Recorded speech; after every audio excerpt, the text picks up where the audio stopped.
like a collection or use that as like a template.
Oh.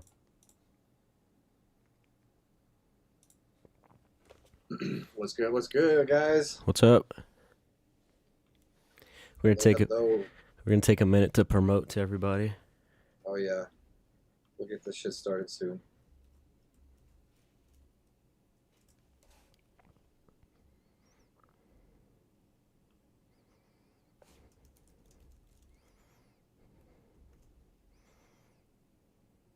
Oh, that's right. I was gonna actually add this to my link tree. You're what? I'm gonna add this to my link tree, and I can just be like, tap the link in my bio. First thing you'll see. Oh, that's smart.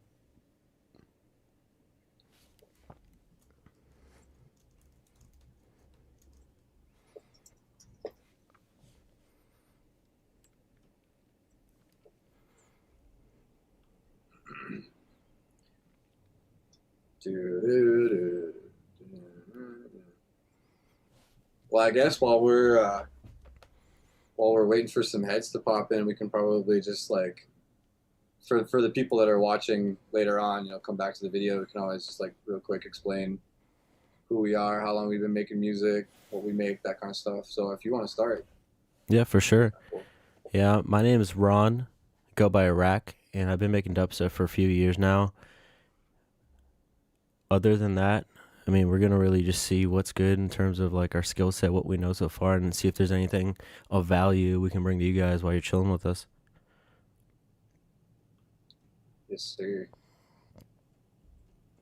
Yeah, so same thing. My name's Forrest, aka Trentcast. I've been producing for 16 years since 2005. Uh, I make everything from drum and bass to dub to rhythm to pretty much anything, glitchy stuff, whatever. Just have fun with it. And yeah, same thing. Like Ron said, just here to have fun with it and showcase new tips and tricks you guys may have never seen before and all that fun stuff. So Yeah, even if we don't educate you, hopefully you get something out of watching us make weird sounds in Ableton, because it's all about weird bass music. That's what we're about. yes, sir.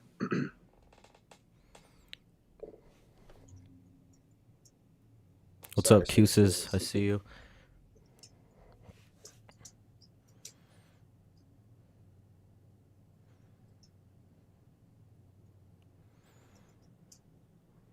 You got to get every social media platform, right? yeah. I usually just post my stories and then like I'll make like a Facebook post or an Instagram post. I get so much more so much more reach with my stories. It's funny. Yeah, I feel like posts are outdated at this point. If you're wanting to reach to your followers, you get more reach through your stories than you do through actual posts now. No doubt, no doubt for real.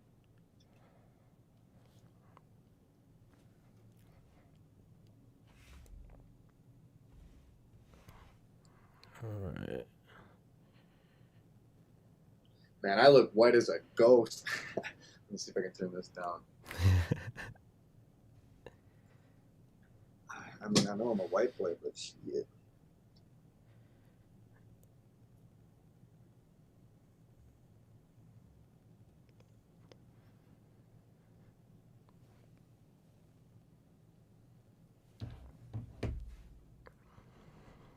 All All right, I'm just gonna add this link to my link tree as well, and then we should be good to go.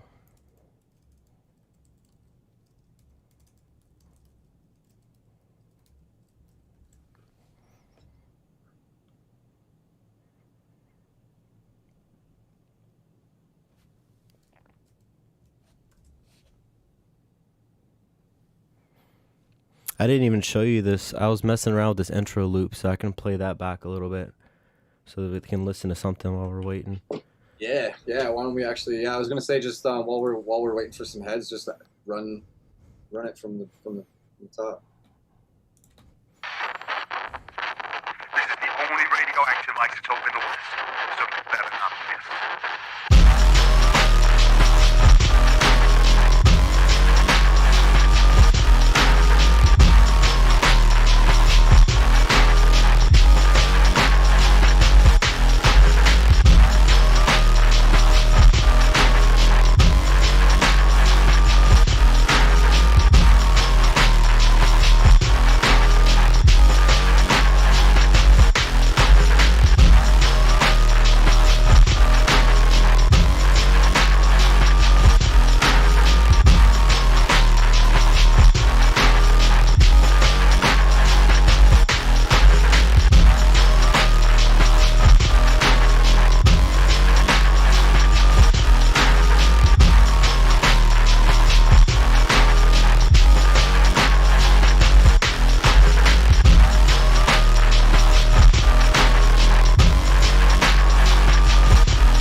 Oh yeah. Yeah, it's hella straightforward. Sick.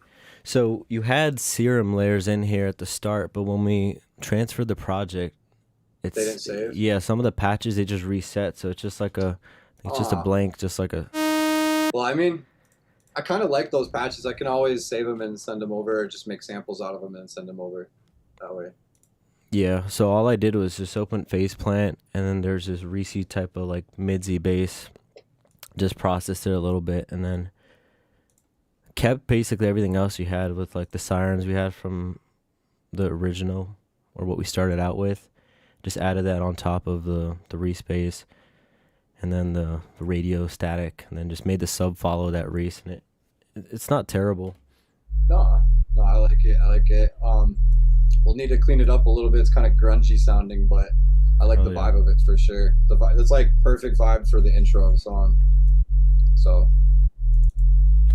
yeah, the main thing is the intro leading into the build up is bare bones. There's not really anything there. It's just a snare roll, and then I think a kick roll that comes in, and then it just goes straight into a blank pre-drop, and then you have the drop. So what do you want to do first? Yeah. What are you feeling? Well, honestly, we spent enough time on the drop to where, or well, no, I'd still want to go back to the drop, but I kind of like what you got going for that intro, and I feel like we should definitely like keep this idea going and try to connect these two gaps, or this gap in the middle. Try to flesh out the intro a little bit more, get a breakdown, get a build, and then we can move on over to the drop and like try to like reflesh the drop from there, I think. Right. Yeah, what's up, Nick? You got Nixie shouting you out. He's waiting for you to master your track, it seems like. Oh, hey. Nick Constantino? It's your boy, Nixie. Yeah, I'm just trying to get the live to even come up on my phone right now. That's my main struggle. It doesn't say live. Like, it doesn't show that I'm actually... I don't know, that's super weird. Let me just go to your YouTube really quick. Yo, Nick, thanks for tuning in, bud. I'm going to get to that master as soon as I can. I'm sorry, man. And I see you sent it on the... Bro, I'm literally opening this message now. I got you. I got you as soon as I'm done with this, man. I swear. Sorry about that, man. Anyway, YouTube.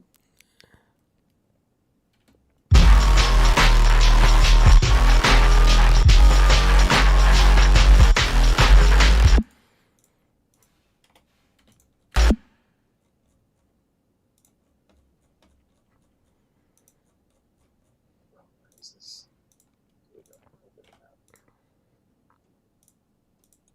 You're good, dude. No rush at all. Thanks, man. I appreciate your patience. Like I said, I'll hit you. I'll hit you up as soon as we're done with this stream. But in the meantime, I hope you guys are prepared for a banger. Stanky dubstep. Stanky dubstep. Just real quick, can I do one thing? Go ahead.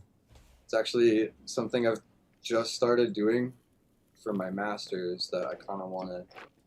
Yeah, I turned off the wave shaper on the Pro L. They were just like making it sound weaker, but I've just been toggling on and off. I like standard clip, but the problem that I have with standard clip is you're actually you're doing like I'm pretty sure you have it on the soft clip pro, or you have it on soft clip. Yeah, classic. I just left it on classic for that. Yeah. Okay.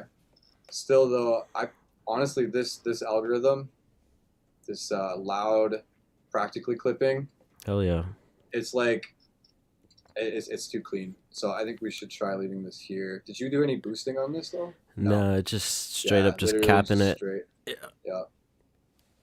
Yeah, we'll definitely leave these here, but I've been really digging how this preset works on mastering. Hey, you got cross dubs here. Shout out cross dubs. Yo, Santiago!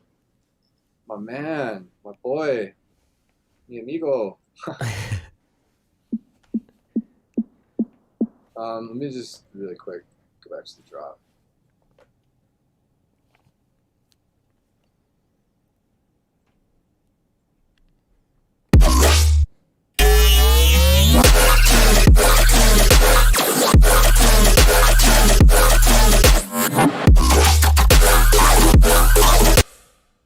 I mean, I guess since we're here and we were just talking about it before we started the stream, we could actually maybe try to swap out these The drum these kick and samples. snare samples. Yeah. I mean, I'm super down to leave like the OG ones here in case we want to go back to them, but I feel like it would probably be beneficial to just try tossing in on. Yeah, no, for sample. sure. They're good placeholders, something to like have something there, but no, definitely Yeah. if you find better sample, throw it in there. Yeah, let's see what you got here for samples. I don't have a lot of shit on the computer. I just go off Splice. Oh, word. Yeah, so you're gonna find like a lot of stock like bullshit in there. That's fine, honestly. There's always a hidden gem in here. Definitely not those though. No.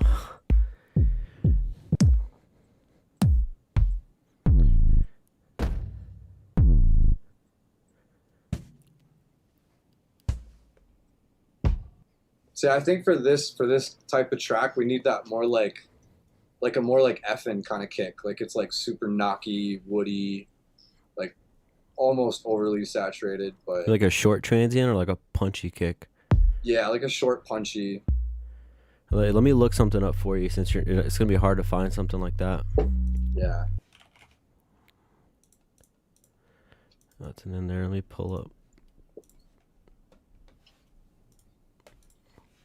When you take over the screen, do you have access to all the apps? Yeah, I like everything that you see on your screen, I can see and I can control. Dude, honestly, one of those amplifier kicks. Would be Yeah, honestly, fire. this first one doesn't sound terrible. No. Maybe try drag. I would put it in a new channel because we're probably going to want to process it a little differently. Facts.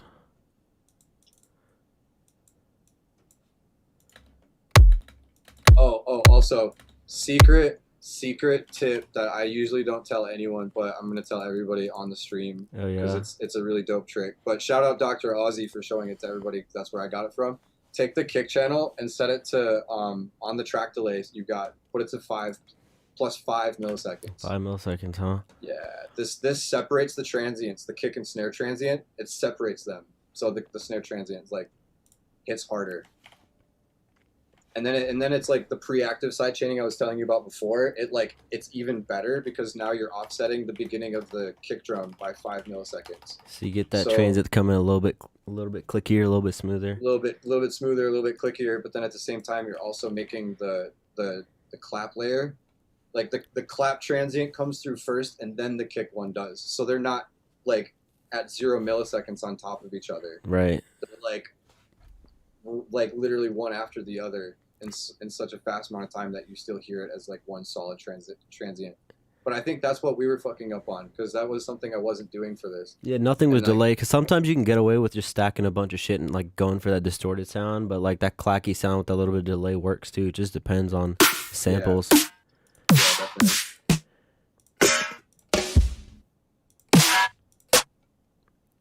Do you want to try to layer it with the snares we have, or do you want to try like a dubsteppy, more dubsteppy snare rather than like a layered rhythm snare?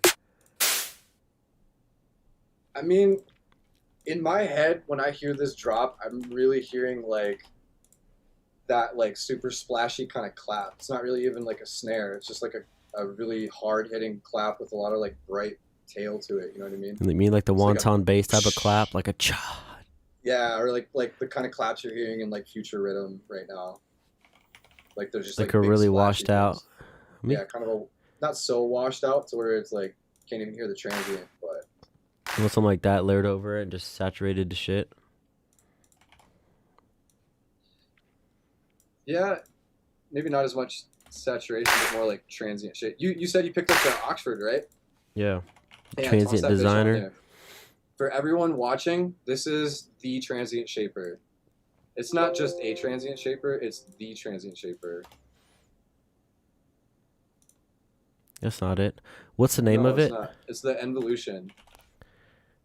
Yeah, that one. There it is. It's not Transient just any designer. transient shaper. It's not just any transient shaper. It's the Oxford Involution. Set the release to like 25 or even smaller, and then really crank that transient. Yeah. It's definitely a lot cleaner than the kilohertz one. That one still does work, but this one's not bad. No, I love this one.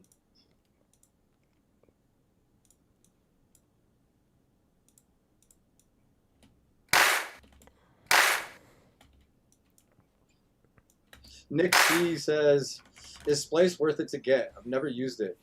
Yeah, man, it's so worth to get. Well, not only like if you just spend like $10 a month or whatever, you're getting like how many credits to get free sounds. Like you're like for $10 a month, you're guaranteed at least like what 500 free sounds a month or something like that. I don't remember exactly. Yeah, I don't know the Credits you exact get. number, but But- like, yeah, there's a lot of benefits. And the biggest benefit is the fact that instead of going out and buying a single sample pack and then like being like, shit, like I only like these sounds and all these sounds are junk and I paid money for these. With Splice, you can sift through sample packs and you can download individual samples from those packs. So you can skip all the bullshit and like not download and waste your credits on anything that you don't need or want. And just get out everything that you need and want. I have like the biggest drum library because of this. Like I always just go through and like every sample pack, I'm just getting the drums. Facts. That's it.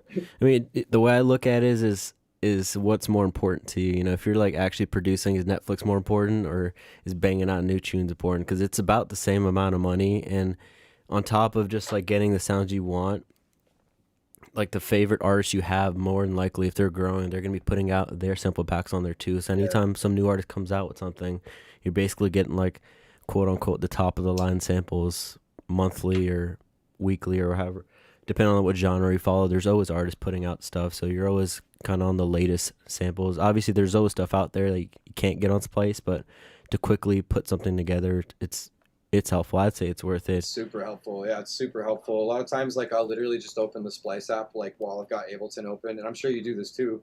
Like you'll be like in your head, you hear a certain sound, and then you just like type a keyword that you think might pull that kind of sound up, and then you just like try to download the closest thing that you're like hearing in your head, because you're able to like search based on keywords through this whole database of sounds, and then you just download the one you want, drag and drop it into Ableton, and literally, yeah, just show them real quick. Yeah, it's like, hella useful. It's not even like you could search, and after you download it, you can look through what you've already picked out after going through everything. You can organize it by key, BPM range, if you want a loop, if you want a one shot, if it's like a specific genre or where that you got that pack from.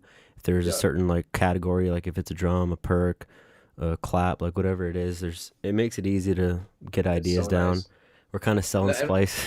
For real, for real. And then the only thing, and we've really only been talking about the sample side of it. Like you can also like share projects with people on it. You can, there's like a whole rent to own thing for plugins. Hell like yeah.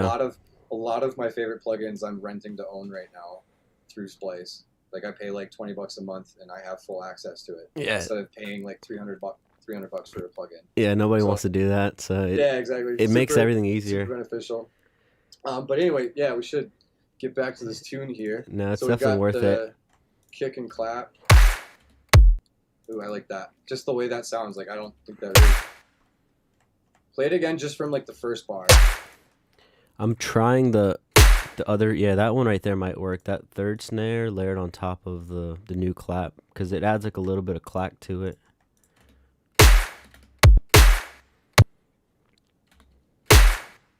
Try actually finding here. Throw in a new sample or a new audio channel underneath the new clap, and then type it like search through claps and see if we can. I just want to see if we can find a clap that's just got a lot of like, tail to it. Ooh, back. One more. Oh shit, never mind. Okay, never mind. That was fucked up. Yes. These stadium claps. Yes. Use one of those. Take that stadium one, and then we can just fade the tail. Yes. May I? Okay, go ahead. Okay. So what I'm hearing is something like, whoops. I love doing this over Zoom.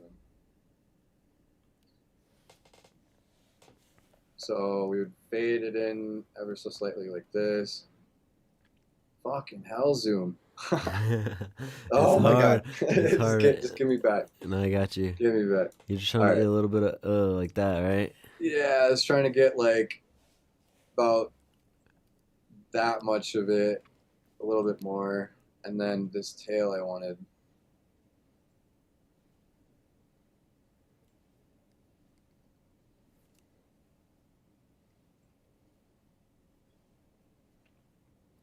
Something like that.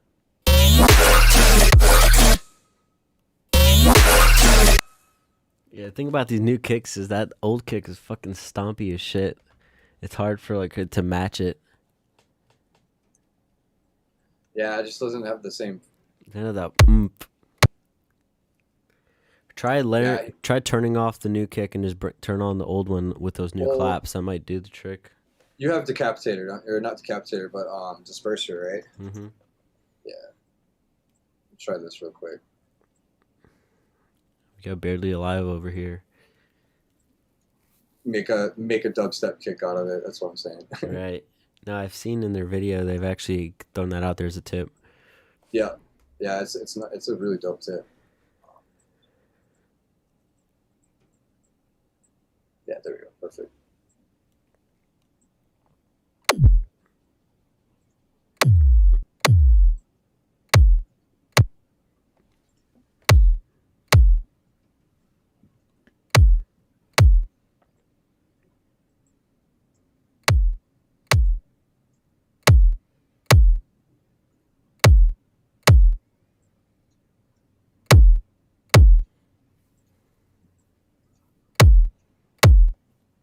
I can't tell if it's just Zoom or does that transient sound okay on your end? Because it's like getting flattened out for me. Oh, there we go. That's there. Good. It's just a little squashed, but it's like still there. And that's more like a trap kick.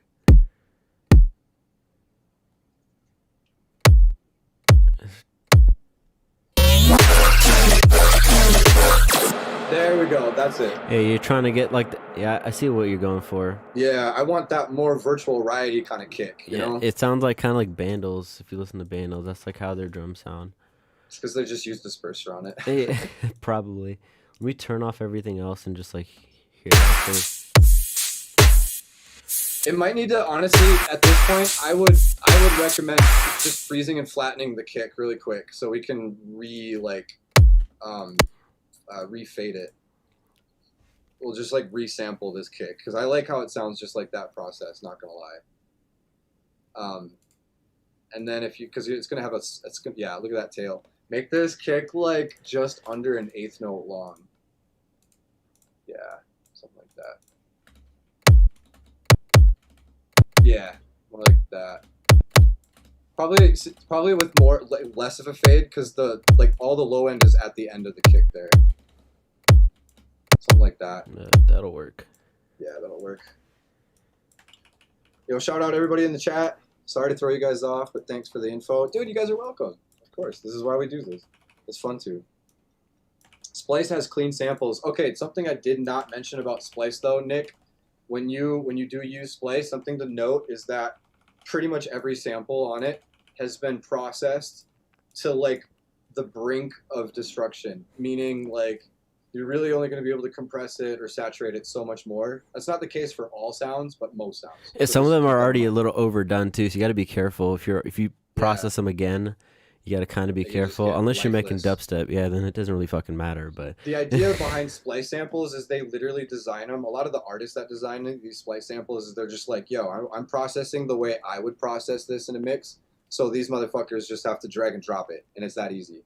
You know, that like the processing has been done for you. So in some cases, you don't even have to worry about it. And in other cases, you may want to add just a little bit of extra processing, but just be wary of that. That's kind of it. Yes, I like this so much more. That's right. that's what I want in my drums.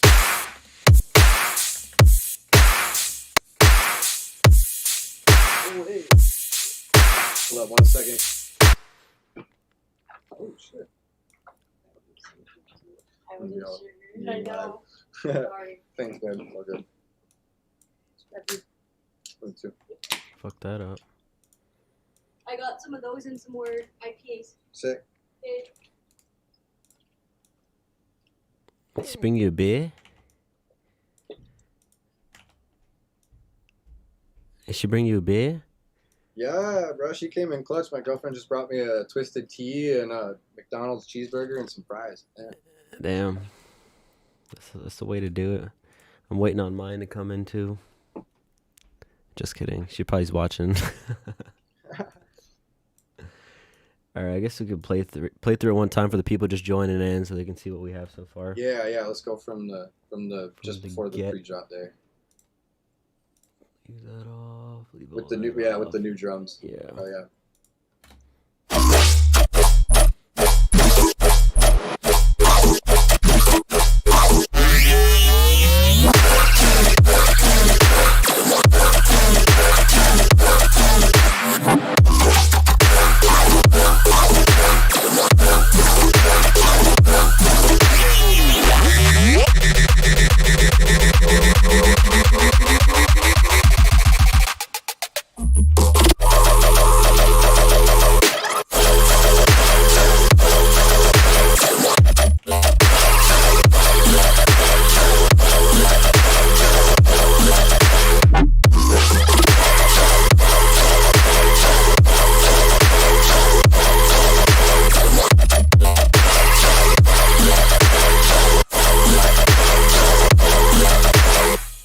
It's a different vibe for sure. Yeah. Kuses says, "God damn," and then I'm pretty sure your lady chimed in and was like, Yeah. "I could never." No, to her defense, I don't think there's any good beer to bring in, so it's all good. Plus, like, fuck, I can't be eating McDonald's right now. I'm trying to keep it clean, so you can only have it once a month. That's probably why she's like, I could never serve my boyfriend that garbage. That's funny. All right, you think these drums are workable? Yeah, I'm liking it. All right. Yeah, the only thing with the kick though, I'm thinking now I kind of want to, and maybe we can fix this in like the mastering with like a little high pass filter on the whole master. But I was thinking maybe what if we try putting a high pass filter on the kick with just like a limiter and seeing if that changes the tonality? Because like I like how it sounds, but it's just not hitting hard enough for me now. Do you want to try layering the other kick on top of it? No, that's poopy. No, if we were to do that here, let me actually take over. Go ahead. Because I like your idea, but I want to maybe try. Because that other kick has the punch, and this kick has like the transient. Yeah, it's got the top end that I want, and the other one kind of has the low end that I want. But it's just, yeah, that was really what was bothering me most about that. Man, your plugin list confuses me. Yo, what up, Cliptic? Shout out to you. That's Jake. Oh, I was like, what? Pro Q. Come on now. Give me Pro Q. Get rid of the Pro. There we go. There it is. Yeah. Okay. You gotta expand it. Oh, I see. That's right. You have your favorites. I just got to start going there. Yeah, there's some shit in there. I've recently started to actually use the features in it more. Get my workflow a little better. Let's get this set to natural phase. And then just copy that. And paste it to this kick. And literally just swap this out for... Low pass. Because they're in natural phase mode, there shouldn't be any phase issues. Solo, I hate that my hotkeys don't work on your side. Solo that one for me real quick. Got you. Yeah. Both of them, sorry. One of them is delayed 5 milliseconds, so that might be fucking it a little bit. Yep, that's gonna fuck with it, so we'll delay that one. That's money. You think?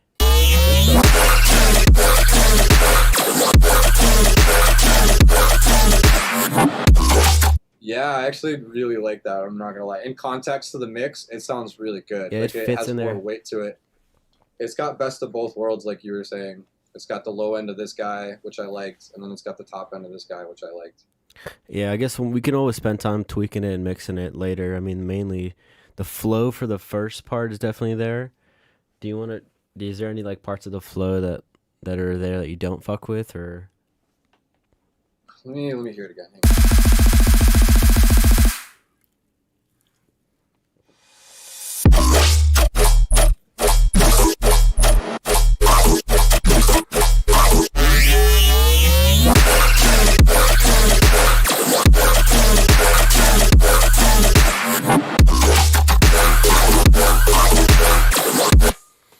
Honestly, the flow I like, but it's honestly it's kind of the sound design in the drop that I'm maybe wanting to like try to change around. Maybe we can do some stuff with like some granulizers or just get like some different tones and timbres out of that, because it's just, to me, sounds kind of like for lack of a better word, like a mediocre kind of dubstep tune where someone's just putting so much time into like all these screechy basses. Right. Where I feel like we should just have one sound that's really centralized around the tone.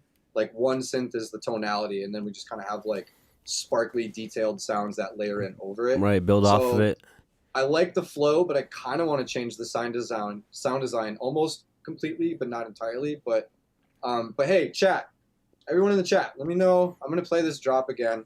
I want to know you guys' thoughts on the drums, on this little edit that we made, especially the kick. Listen to the kick. I want you guys to tell me and Ron if this kick sounds good. Yeah, you could play it you could let it play through just for the new people joining in, so they can kind of critique and work with us, honestly. And shout out Jake, thanks for that. You're clean.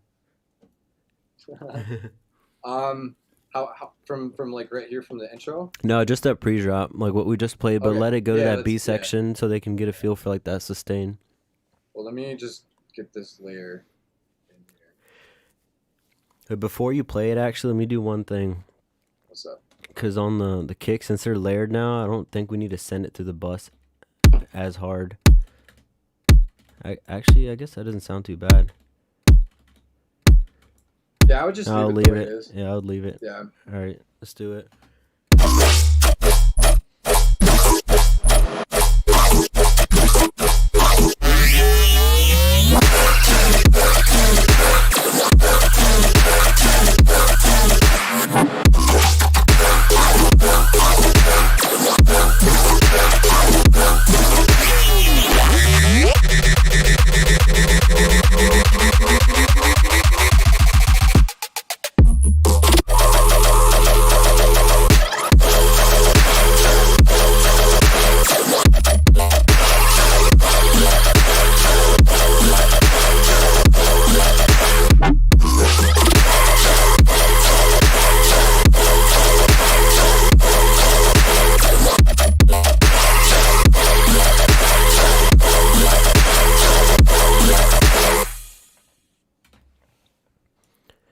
The new drums definitely are a different vibe. So It's more of an energetic vibe for sure. yeah, it definitely has more like life to it rather than just sounding super clacky with that snare. So I know we had a bunch of sounds you made in Reason in here combined with the sounds I had in Serum.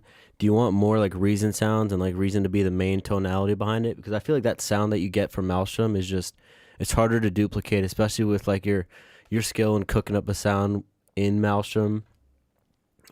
Like the sound you can get out of it's a lot different than the majority of songs you hear nowadays, where almost everything's made out of like Serum or Faceplant or Vital. Do you want to try Biggest thing with fucking that around? being, yeah, biggest thing being with that though is everybody's using Serum and it's a wavetable synth, Yeah. and Maelstrom's a grain table synth, and it's like the way it works is why it sounds different. And yeah, I mean, so yeah, I see what you're saying. We basically kind of have like two different stories with the bass lines here.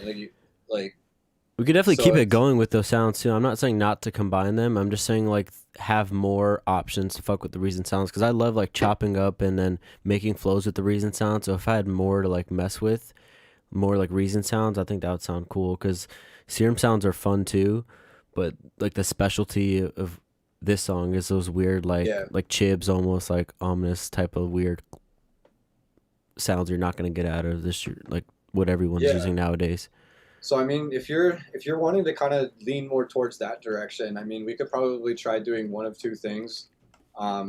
A, when we switch over, because for like when I go to my side to make some samples for this, I could try to come up with some more baseline sounds if I still have Reason, because I think it timed out on me, so I may not Oh, have shit. access to it. Yeah, I just need to pay for it again. Oh, true. I had to get a new debit card and it was a hassle, so they don't have my information and I've been lazy on it. But if I like re-up it, then I can get that and we can make new sounds Facts. with Reason. But so yeah, like I was saying, so if I go to my side to make samples, we can try to make another bass or like a similar bass with Reason again.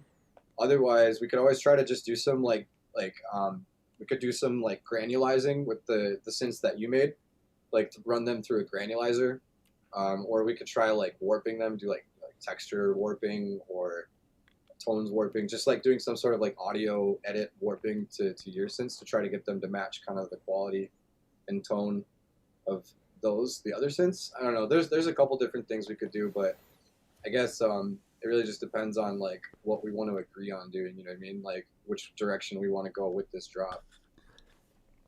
So, I mean, whatever sounds better at the end of the day is what matters. But your idea was to go with something that's one main sound and then have like smaller layers to complement it versus guess like a what I- bunch of layers going back and forth. Not necessarily one main sound, but there would be like one specific frequency that's poking out, like the tonality. So like something that has more of like a lower body frequency to it, Yeah. and then everything else around it would just be kind of like a layer to it. I don't know. That's just like I was hearing that in my head, or I don't really know how to explain that out loud. No, I kind of get what you're saying, but is that lower sound already in here? Does it need to be processed, or you think it's something entirely new and needs to get thrown in to fill that space? I mean, honestly, I think subconsciously we both agree that the Maelstrom synths in there, like you were saying, they kind of have that more like chibsy quality to it. And that's just it's just cool, you know, especially with like the Yeah. way my production goes is like heavier dubstep. The way your production goes, you've have experience making like that OG With that rhythm, deeper, weird stuff. the yeah. weird stuff. So like when you combine that weird sound design with like the heavy like idea and the heavy vibe, that's what gives us like that unique sound with us working together. So that I think Right. that's gonna sound the Right. best at the end of the day. Exactly, yeah, and which makes me believe that I don't really want to like jeopardize your synths. And I like, could what give a you've fuck, done dude. Like whatever sounds on better top. is what I'm trying to do. Like it, anybody can sit there in sound design sessions and make shit. But like if we make Yeah. something now, or if you throw something in there that sounds better, then we're gonna go with whatever sounds better. Yeah. For those of you curious in the chat, all these pink audio channels here, these are all synths that during a different session I had made in Reason. They're just like your classic like rhythm yoinks. That one's filtered. That one's like a filtered sustain, but these were all made with like Maelstrom. Just I think it was Sweeping Square 4 or whatever. Yeah. And then all these green ones, all these green guys down here, these are all Ron synths that he made prior to us even starting this project. This is kind of like what we started with, and so they're definitely kind of like in a different vibe from each other, but I feel like we can definitely get them to mix better a little bit. Yeah, they definitely are able to complement each other. Yeah, see, like this, honestly, this could be a really good layer, like this yoinky thing. In fact, actually, wasn't this one of the Maelstrom ones too? Possibly, I don't know. We kind of processed both of our synths together to make them sound a little different. Because when you sent the project back to me, the original sounds we had, they're all still on the right side of the project. So I ran them through the processing chain a couple times in different ways to get like different tones from the original sounds, and that's why they're all like different channels now. Because it was just one layer before. Yeah, I remember it got kind of a little hairy, but I don't know. Yeah, like I said, I like the vibe, or I like the vibe of the flow. It's just the sound design that I'm kind of not totally agreeing with, and that might just because there are so many layers Hell on yeah. top of each other. Like it's kind of layer city here. Fuck yeah. So I mean, you can start going through individual layers, see if they're doing anything useful, and if they're not, just turn them off and see if there's something you could, if you have like an idea or vision to put in their place. I feel like you definitely have better control over that. So Yeah. maybe if you just want to like play the drop and just like kind of mute everything and slowly unmute stuff as you bring them back in. So when I was arranging the flow, I kind of picked out the good sounds because like I went over here and then I just like chopped them up and got like the cool part of the sound, like the twangy parts. And then that's one version of it processed once, and then having more shit on top of it again just to make it a little thicker. So these are basically the. What was giving it all that stereo? Is that So there's a chain on here for a frequency shifter, the Milda Productions one, and then put stereo expansion on there. So that's just keeping the dry signal there and then adding that on top of it. And then there's also, I think there's a phaser on here too. Yeah, from Reason. Go back to the frequency shifter. I didn't know there was a stereo expansion on there. Oh, that's a preset. Yeah, it does mad work actually. Oh, that's insane. Yeah, it does mad work. It's a heavy lifter. And then Sue took out all that harsh shit, and then I had Saturn on there again just to give it a little bit of a different tone rather than the stock Ableton saturation. Yeah. And then the sustains up here too. So I took those, chopped them up, threw them in here so that they're kind of like picked out to be the best they can be. But with different like processing on them to have different effects or different tones. Like this one has a ring mod on there from Milda Productions to give it a little bit of a different vibe. Yeah.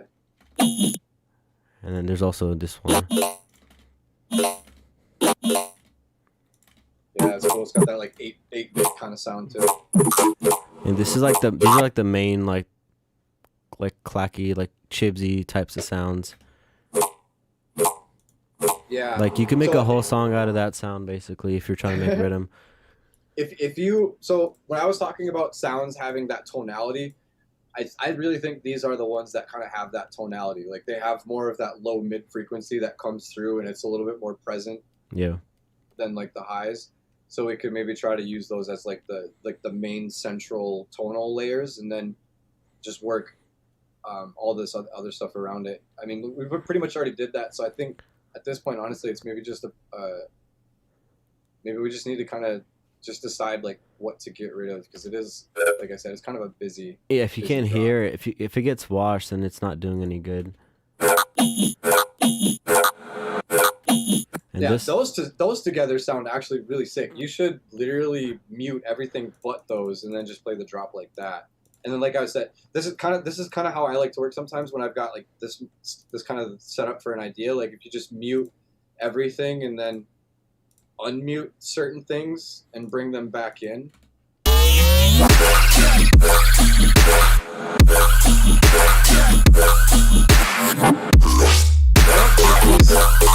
There's still some. There's one more down there. I don't think that siren-y layer is really working. Yeah, that was adding atmosphere if all the other shit was working. I'll just turn off all the effects so you can hear it.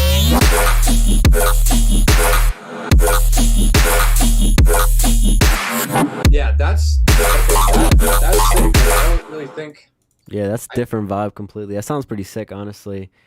I like that. So now I'm thinking we should just try to fit everything around that. You know what I mean? Like this is the drop, and then we just try to like in the gaps, try to fit new sounds in, or like sounds that are already there, like like a couple of your sounds that could maybe work, like try to like offset them maybe. This one here that has like that has more of like the groove behind it, so that could definitely work in places. Try throwing that one in.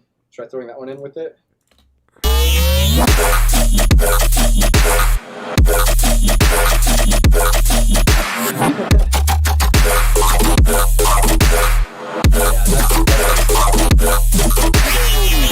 It's definitely a lot cleaner just like that. And that's funny we're actually doing this now, because when I was playing it back, like I was trying so hard to make some shit work. Like it's mainly this sound here that adds, like, I'm pretty sure this is what you don't like, because this has like a tone to it. And we kept fucking with the frequency on it because it sounded like it was out of key, and we moved it frequency down and moved it back up with the frequency shifter to try to make it work. But at the end of the day, it just like clouds everything up. It adds something, but it's not like the best it could be.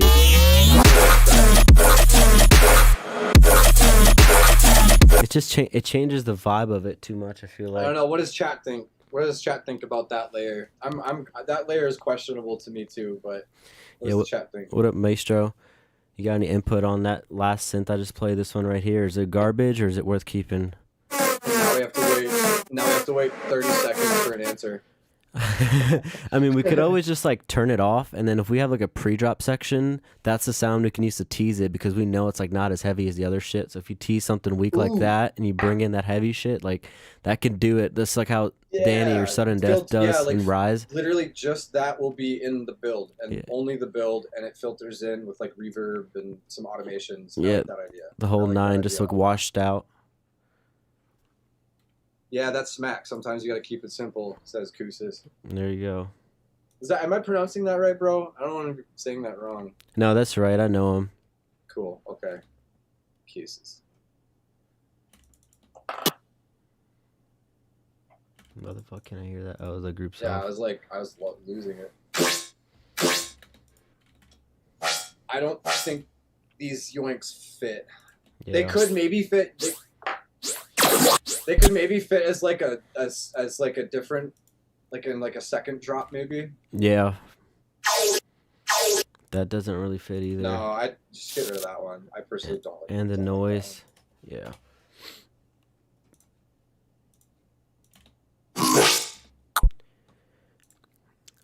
I think I personally say we should get rid of that what do you call that? There's a name for it, like the first sample or the first one shot on the hit. Wait, yeah. play it back. I'll play it back once without it and once with it, so you can kind of feel. Maybe you could fit something in its place. Otherwise, it's kind of like a background layer if you listen to it. So I'll play back.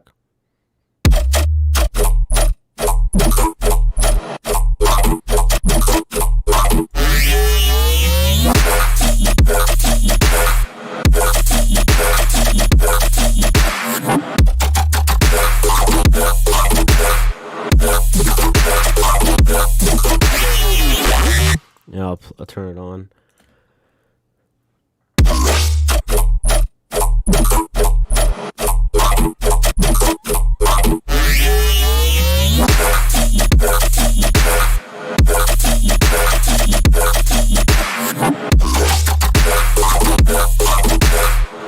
Honestly, I kind of like it.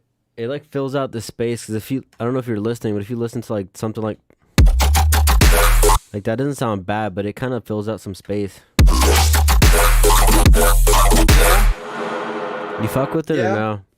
I fuck with it in that spot, but I don't know if I fuck with it as like the very first thing you hear in the drop. Right. No, I feel like we need to make like a bomb, like some sustained like half note or quarter note type of thing there. I'm almost thinking, here, let me do something really interesting. I want to try and see if this will work. This is an offshoot idea here. This is the whole mids group, right? Yeah. So real quick, Hostile is saying that the fake out is good, but what if you just use the tail end of that questionable synth? What if you just use the tail end of that questionable synth? So he's talking about the one that the one that you didn't want to put on the first note of the drop, basically. Is that the one he's talking about, or? I believe so, because that's the one that we're because we already 'Cause got I rid of the remember other there shit. was another synth that I said was questionable, and it was one of these. Yeah, that was a one of while those. ago, but I don't know how far was this behind they one. are on the stream. Yeah, they're pretty far behind, bro. Okay, so just let us know in the chat. Was it this questionable synth, The Reese's or one. was it literally the one we were just talking about? Because we don't know how bad this stream delay is. Is it the Void or the Reese's Because I mean, that one? one actually, yeah, that one's got a tail. He's probably talking about that one. Yeah, actually, you know what? Let's try that. Let me just To take fade out that. Yeah. hit Control E for me real quick, and then press R, and then let's try that. Like, maybe this is the only thing you hear.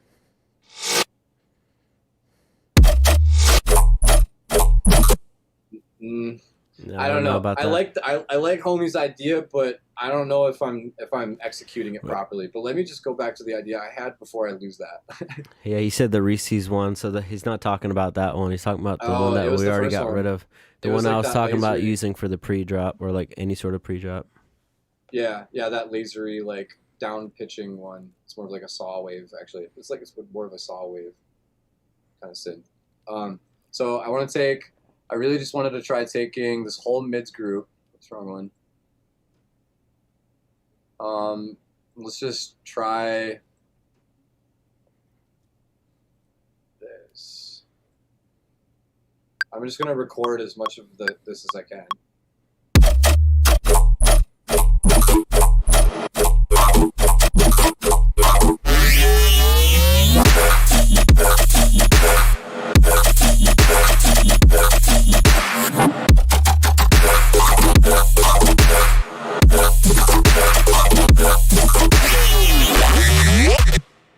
Okay, so now in this channel, let's open up a new, go create audio, and then in this one, drag and drop it. Or I guess I could just like reset the audio settings on that channel, but that works too. Share this channel. So now what I've got, now this idea that I'm having, and I don't know, you can tell me if it'll work or not, and we'll see how well it'll go. But like we could take, and for certain moments, take a utility and then automate the mute. So in certain moments, for example, because you know how shitty it is to do automations over Zoom, so I'll just like highlight the region. So like let's say for example, this right here, we mute this whole mid group so you don't hear it, and then in this channel, or actually a one below it, in this channel, do you have the granulizer? Do you have the Max for Live granulizer? I don't know. I think you can download, dude. Honestly, it's free. You should download that really quick. I'm pretty sure you'll be able to do that. So, because it's either that or do you have Portal? I do have Portal. We might as well use that instead of making people wait for us to download it. So I think just throw Portal on there. That has some time stretching or some granulizing effects you could throw on there. To be fair, it would take like 30 seconds to download it, drag and drop it into Ableton. But yeah, we can do that too. But what I was gonna say is what we should do is for certain sections, like at like the beginning, like the first half bar of a drop, or like for fill moments, basically, we use like a granulizer, or like we like completely absolutely mangle and warp, like destroy the sound in areas for this area, and then that's where it's muted on the mids group, and then we have like it just switches, you know, it's like no, it makes sense. Really mangled audio here, and then it switches back to the main synths and flow, and then we mute it again, and then we mangle this, and yeah, just flip the switch. Yeah, so I don't know if you want to try to do something with that, but we definitely could. Let me try. So Hostile was saying, let me try to see if I can execute what he's talking about. So he's saying use the tail end of that first sound to see if you can get anything out of it. Kilohertz delay time. Oh yeah, you can do the same thing with the Ableton delay too. Grain delay is good for that too. Or grain delay, yeah. Open up either one of them. Try that. Probably grain delay. I like grain delay more for that. Because honestly, the delay trick he's talking about really just kind of like emulates a tape stop. That's really it. I don't know if that's tail's even usable, honestly. You might actually like the way you just try using maybe like a stab of it, like a just like a little stab of it. Maybe put that on every quarter note. Or on the offbeat to kind of give it a groove. I can see if that sounds any good. You have Valhalla Vintage Verb, right? Yeah. Or Put no, that I have on this- super massive. I don't have vintage verb. Oh, you don't have vintage verb? Okay, yeah. Put super massive on here. Put a reverb. Put a Let's reverb. do some Small. And then bring the time to like 200 milliseconds on that one.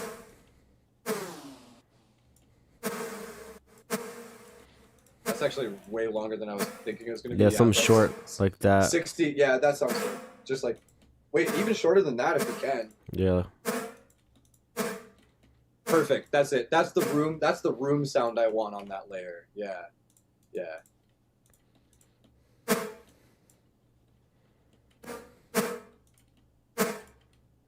It kind of sounds better without the frequency shifter. It has like a twang to it. Oh yeah, it definitely sounds better with the erosion on though. Yeah, facts. Put that in just like a quarter note delay or a quarter note pattern, like starting from the first snare. Like first snare hits and then it just goes yoink, yoink, yoink, yoink. Like it's just another quarter note layer. Ooh, that sounds a lot different on that because it's like it's The not getting side sidechained. Yeah. It's the side chain. That could actually sound cool. That I kind of like that effect on it. I feel like That's this. a sick layer, dude. Turn it up a little bit. Just You turn think? it up. I feel like I Yeah, can't hear it. That's why I said turn it up. Let me turn this. Let me get rid of that shit.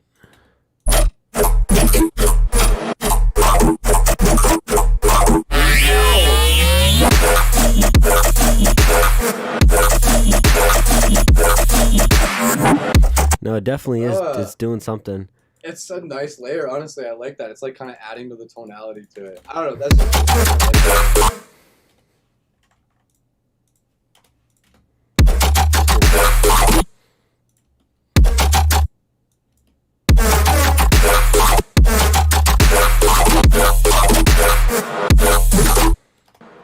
Let me just see how it sounds if it was on the off. That could work for a switch. could work for a switch, but I don't like it for like right away.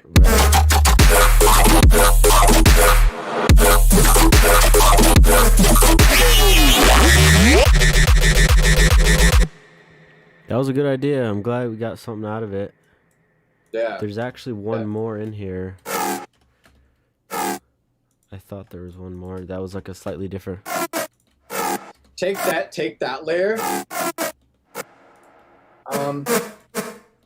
Here. Take this layer and then warp it. No, and then let's just So I just did half times to texturize it. I'm gonna try this Complex Pro one first because I'm gonna like massively stretch it and then just stretch it to like the brink of where it can't even go any further. Okay, that's too Yeah, that's a warped, little much. too granulated.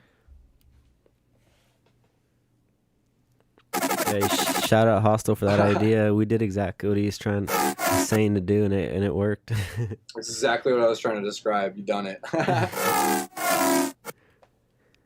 Stretch texture.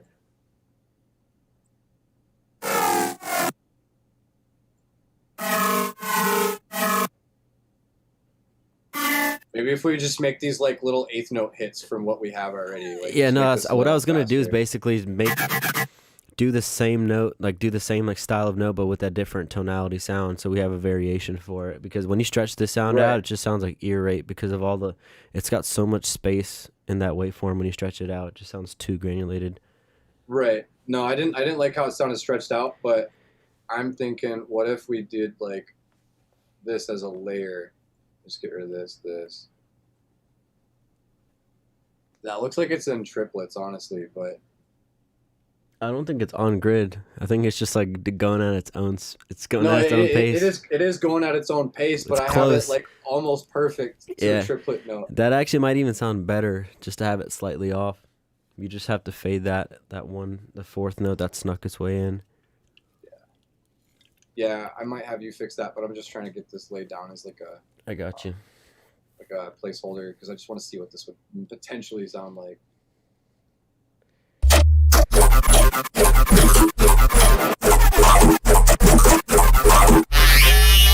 No, I don't know about that. If the pitch was changed, it could work as like a switch part. But yeah, I'm not digging that idea. Scrap it.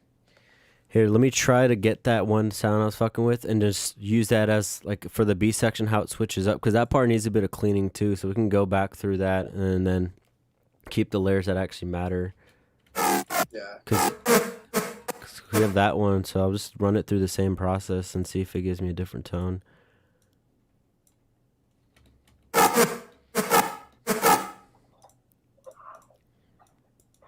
I'm just gonna real quick mute myself and stop the video so I can chow on this burger really quick. No, you're good, dude. Do your thing. 1 sec.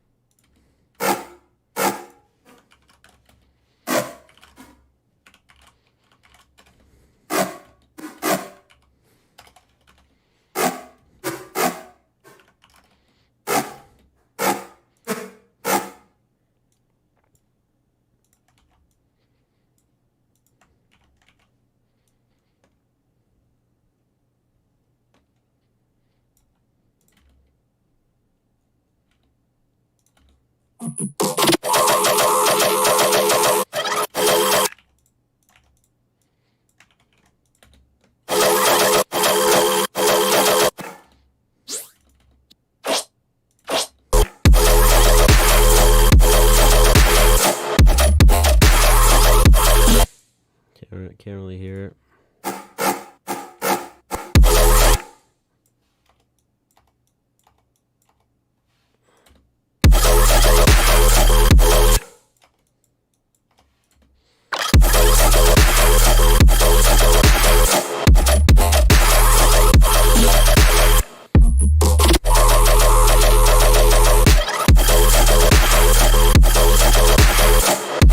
I don't know if that sounds good or if it sounds like ass. Let me know in the comments.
Where the hell did that audio layer that he just made go?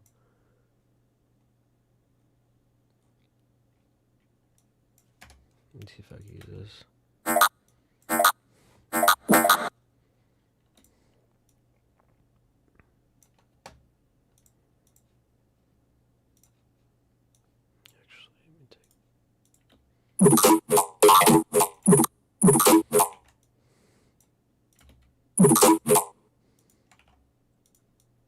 Oh, Roy, I am back. Sorry about that. Oh, you're good. How was that McDouble? Oh my god, it was great. It was definitely what I needed. I had not eaten at all today. Hey, what the fuck is that? Whoa, what the hell? Kind of like just like that part of it. I want to try to make that like a one shot. Just make a. Oh yeah. Hey, Hostel. Thanks, man. Appreciate that. Said sounded pretty cool. Oh yeah. Thanks, bro.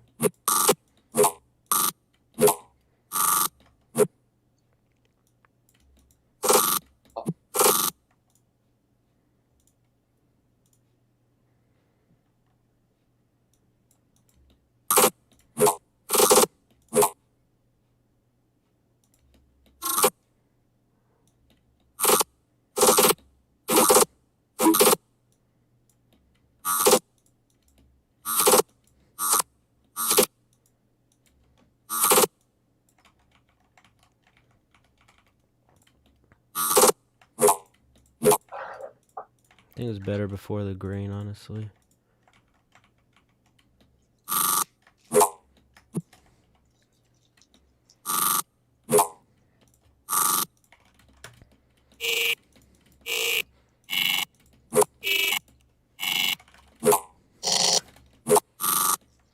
I'm gonna throw this on a new channel and see if I could fuck with it a little bit.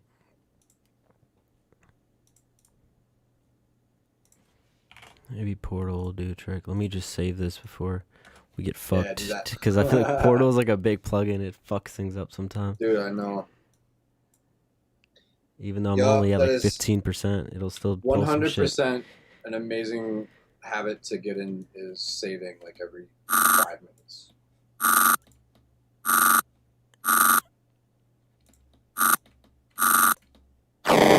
Go to presets once.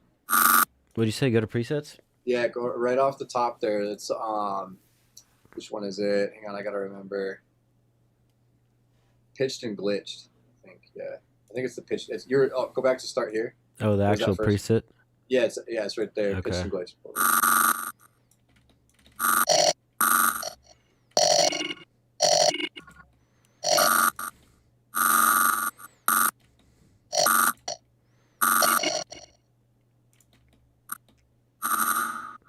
Scanner's another good one, I think. Scanner. Yeah, it delayed it pretty good, huh?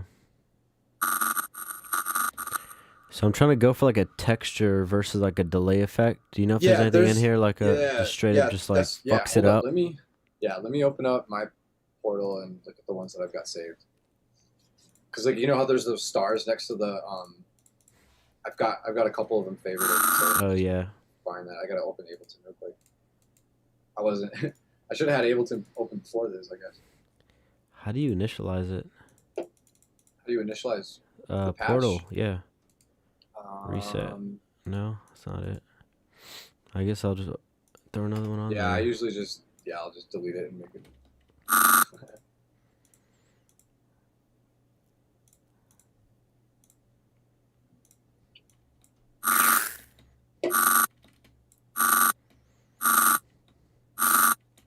Yeah, see something like that, like.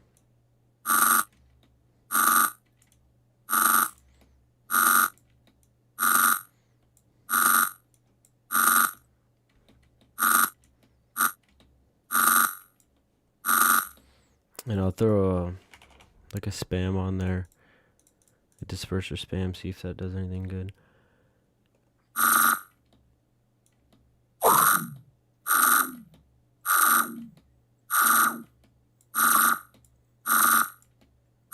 I'm not even looking at your screen right now, and I can tell you just threw disperser on there. Gives it that sound.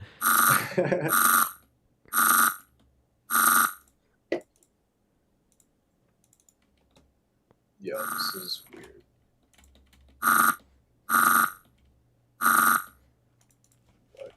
Some of the effects in Saturn honestly are pretty sick too. I just like go through their presets sometimes and they can do some shit. Yeah, on Saturn 2, open up that smudge. Which one? Hang on, I'm opening it right now. I can't remember. I see a smear. Is that it? Smear. Yeah, FX. No, yeah. If you go to Saturn 2. Are you in Saturn 2 or what? I am in 2. Yeah, go to FX and then it's smudge and breakdown. Those two are sick. You have to have the drive at 0 for it to be like not working, and then as soon as you start increasing the drive, you get more of an effect. And that smudge one is kind of like it's almost like a granulizer, but it doesn't like jump around like a granulizer does. It just like grains it. I don't have a smudge or a breakdown, dude. Are you sure it's under effects? Hold up. Oh, you're looking at. Oh, okay. Initialize this. Initialize it. I was looking at the presets. You're talking about like an actual. Yeah, go to default. Go to default. It's not a preset. It's an algorithm. And then go to warm tape. Click that. Go to FX on the bottom. Okay, I got you. Yeah. I was like, what are you talking about? This is one of the most dope effects. Actually, really quick, you should put that at 0. Put that at 0 dB. And then really quick, reset that to 0 dB as well. And then you should copy and paste a version of this onto the master like at the very beginning of the chain. So you can do some really sick effects with this too. Yeah, so just leave that. The But yeah, sound's check out already that. pretty clean, honestly, because I've like ran it through the ringer. No, go back to smudge. Yeah, Go back to not smudge. that.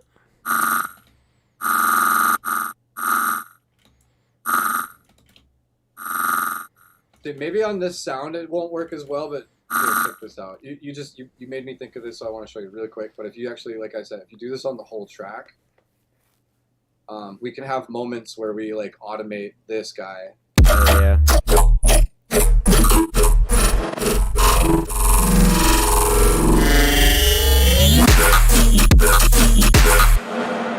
Kind of like that. Yeah. So it's like stretching the whole track, you know? You want it on the master or like on the whole, like, because I have everything in the mids, like the effects, all the synths, all the layers besides the kick and the sub in one group. So you could throw it on that group and automate it there, unless you think, Yeah, I mean, unless you it think it doesn't sounds better matter, on the honestly. master. I mean, I like it on the master because then it starts stretching like the kicks and snares and everything. Fucks everything up, yeah. Everything gets affected. But I mean, if we're trying to isolate that to just the mids, then yeah, we would put that on just the mids, and then everything else wouldn't be affected by it. But I've got a couple tracks where I've done that, where I automate that on the entire master. It works, huh? Yeah, it sounds pretty sick, honestly. You just gotta kind of like time it right with the automate, like drawing the automation for it gets kind of weird, but when you like find the sweet spot for it and you hear how it sounds, it's a cool effect. It's a really cool True. effect. All right, let's see if the sound even works in this section here.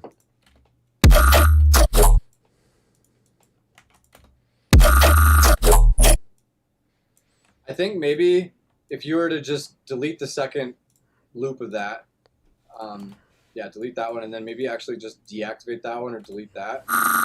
Or just one. And so it's just so it just starts with just that ring. So this is playing on top of it. That's where it was. Oh, So everything was doubled up. yeah. I don't know. I like how the sub does the pitch bend thing. So I feel like there's something that needs to be there, like with that pitch bend, like how the sub goes like ooh. What if I automated like the kilohertz frequency shifter on this synth here? Yeah. See if that try does anything cool.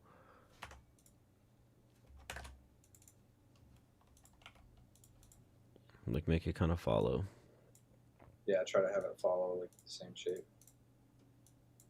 I think it's something like that.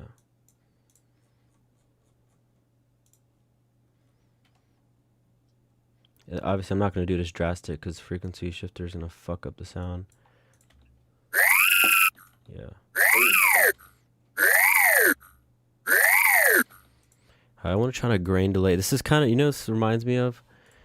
It's kind of like that calcium type of sound. I don't know if you heard his new EP on, I think it was Disciple, but that song Exquisite has like these weird ass screechy sounds. That's what it kind of gives me the vibes of. Yeah, no, I haven't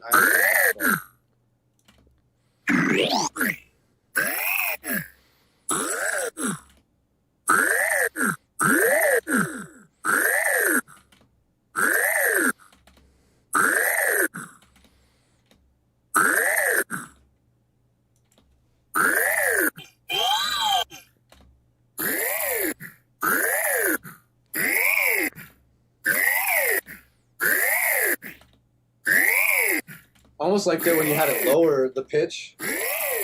Yeah, really stereo wise.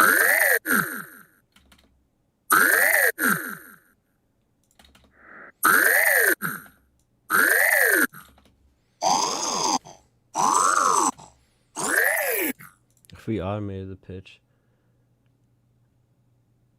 like make it go down, up, down.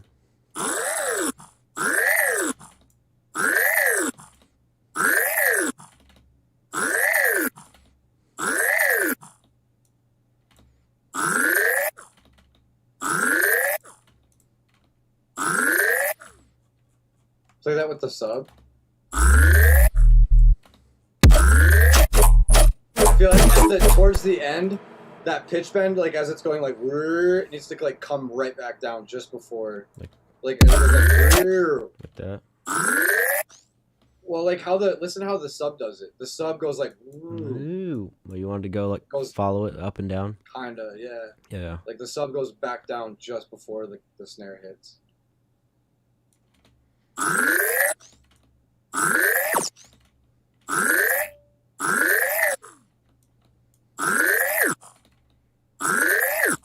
it with the sub, so like while you're trying to shape it, you'll get like you'll be able to match it better. That's pretty close, I'd say.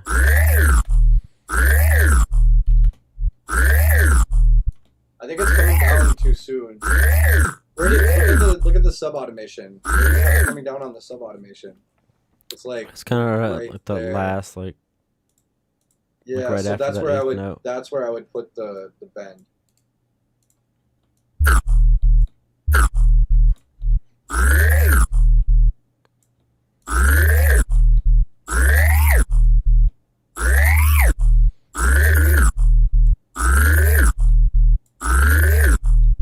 That sounds way closer.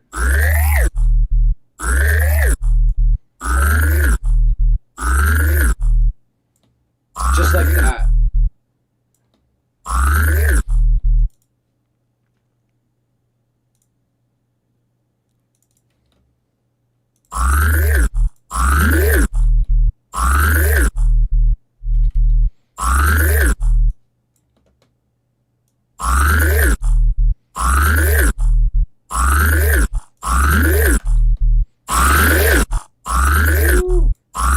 Spicy meatball.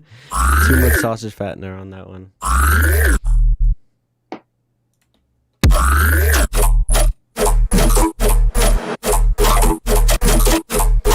think on this pre-drop, we shouldn't bring in that sound yet because I think it makes the drop cooler. What do you think? Yeah, That yeah. I new feel one? like that should be deactivated there. This is a little bit more dry, and then the next.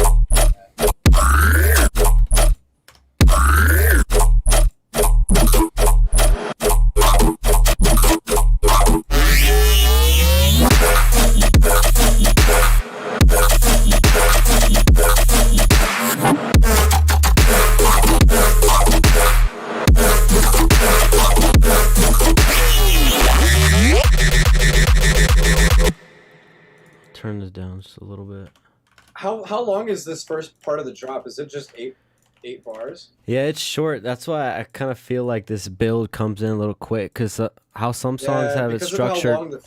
Because of how long the fake out is. Yeah, the fake out's like a quarter of the first, like the A section of the drop. So, I mean, if we're going to have that fake out, we should probably take this, move it all over one, continue the drop flow a little bit more. Yeah, I feel like the drop should go through to the end of that fourth bar. A little bit more, Is yeah. it just that pre-drop, or that like bridge build thing comes in like way too soon, I feel like. I mean, I see that was me who structured this out, but No, because when you're like at the beginning, we don't know what it's going to be. But like after actually hearing it, you're like, oh, yeah, we need to let that ride out a little bit longer because it kind of goes hard.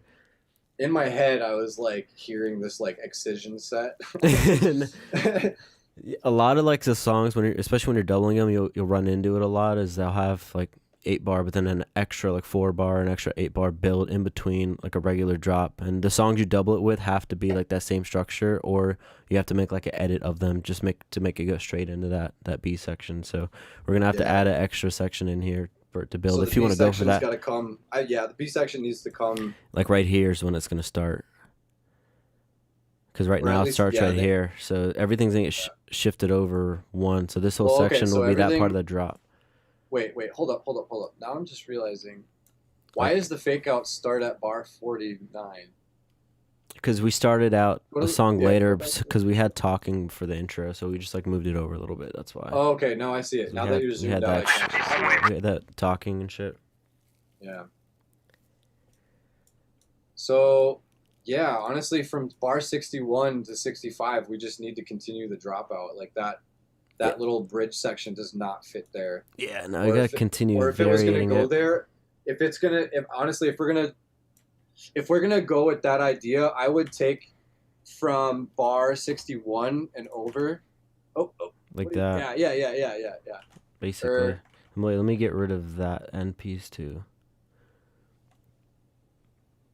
Basically, from what I was gonna do, just take it from here, and then move that over, and then copy this section over here again, and then just make it fit in here, basically, just to keep the flow going.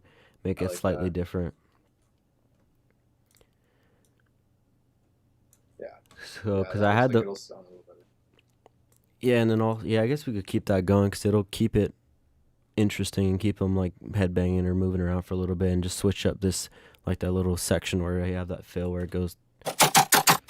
So I feel like in this track, it's kind of looking like the call and response is actually more like from bar to bar versus like, the call and response being in the same bar. Mm-hmm. Like I'm looking at like the beginning of the fake out. So from like bar 49 to bar 53, I would consider that like, It's like half the drop basically. that'd be the call. No, like that whole pattern, I'd say that's the call. Mm-hmm. And then the drop part is like the response. Mhm. And then I feel like for bar 55 or 57, we should go back to kind of how the fake out is, You think? as like, yeah, bringing it like this is how I'm seeing it. Like this is the call. Yeah. This whole section is the call. This is the response. And then we would just bring the call back here, maybe with a different variation. Yeah, and then Have the add more response here. layers to Oh, it. Yeah, shit. add more layers on top of it to like have like that idea that the pre-drop section, but then still like fatter, like continuing on. I'll fix it. Don't worry about it. Okay. Yeah, you saw what I did there. Yeah. Okay. No, I got you. So just get rid of Cool. this and bring back this shit, and then I'll just try to like That's add to it, make it work. add to it. Yeah. Yeah, exactly. 100%. It might even like not sound bad like that, but I want to add like just a little bit, because this That's what main. you want to do, man.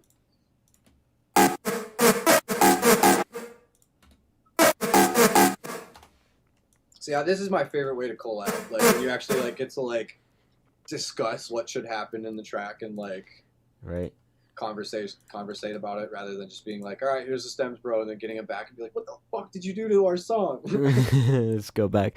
No, that's how a lot of people do it. I started some collabs recently, and more people just like to do what you want to do, send it over as just stems, and then you just got to figure it out. And then you got to deal with like some shit being layered together, like hats being in the snare group, and like you just got to like fucking work with it, So it's definitely easier this way, and you get the result that you're trying to get. Yeah, 100%. Definitely.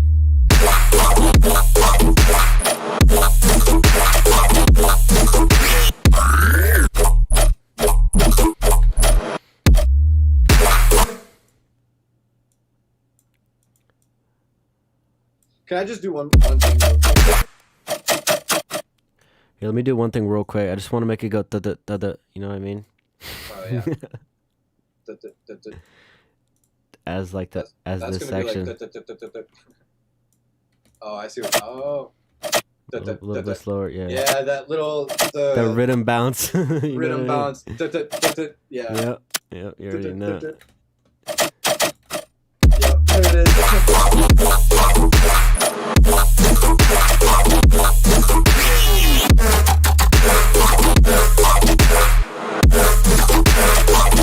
Yeah, go ahead.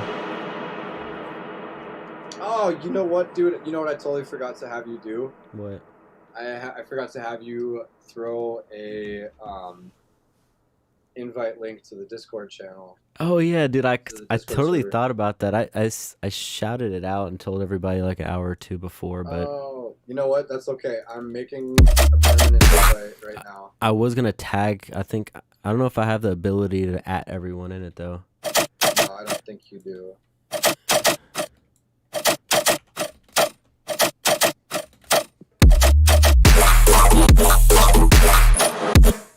Maybe even.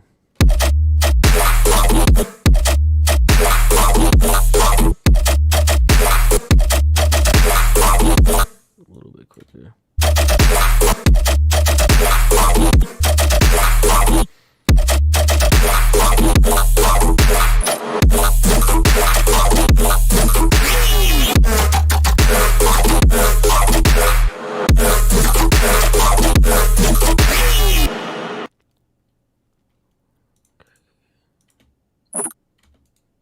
All right. So for anybody interested, I just tossed an invite to my Discord server.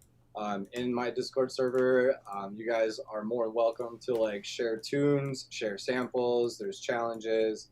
I try to make it as like dope of a Discord server as possible for producers and listeners. So if you guys want, click that link, join it up, and hope to see you guys there. Shameless plug. Shameless plug. No, I'm just fucking with you.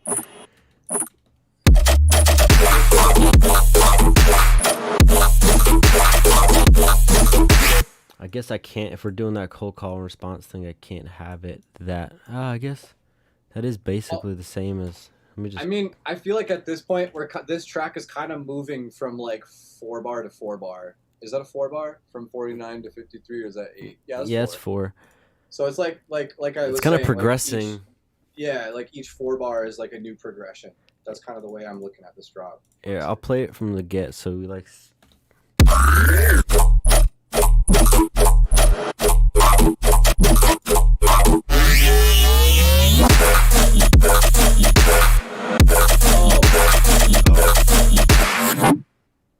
In my head, I just heard during that synth that's like wait during that like that last half bar going into the next first half bar.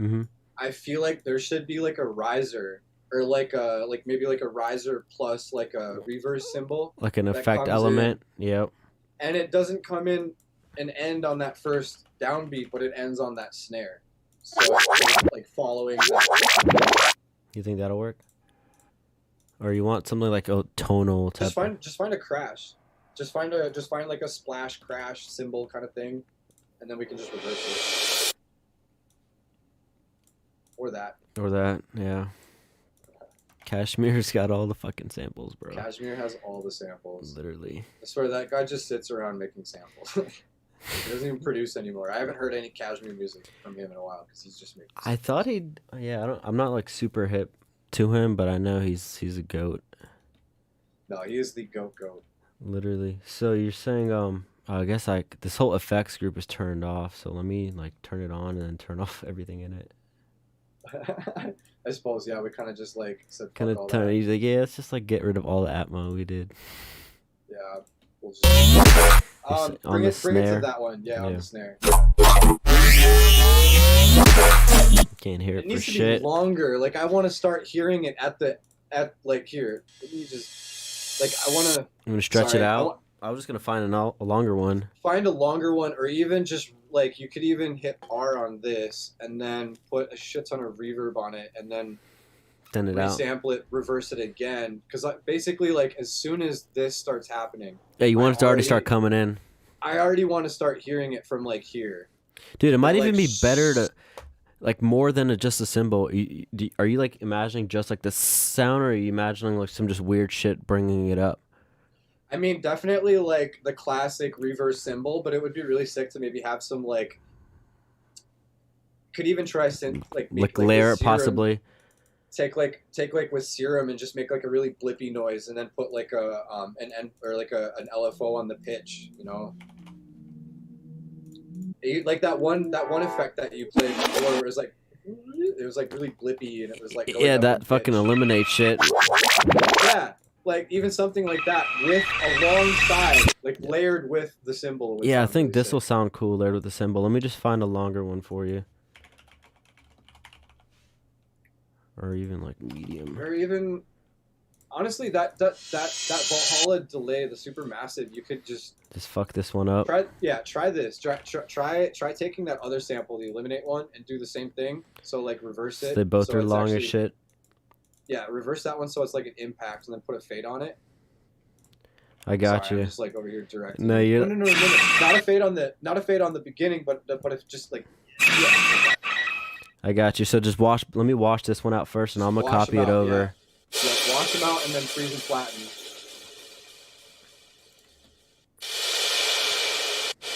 Maybe a little too much. Put it to like at least like 25% dry wet, because I want to hear more of the sample. Like that. Beautiful. Yeah. And then freeze and flatten. Copy that setting actually over to the other one. Yeah. Beautiful. This is a little much. Freeze and flatten both. And then just align them so they're both like the riser that goes in. Facts.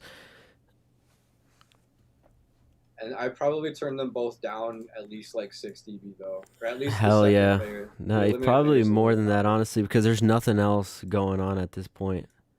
Right. Yeah, I don't need too much of a tail. And then from there, just click R and then reverse them, and now we have a riser. Yeah, boom.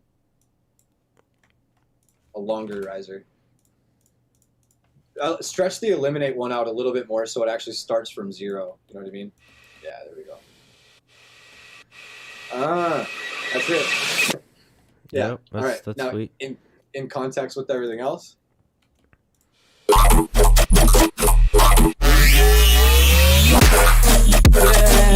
There you go.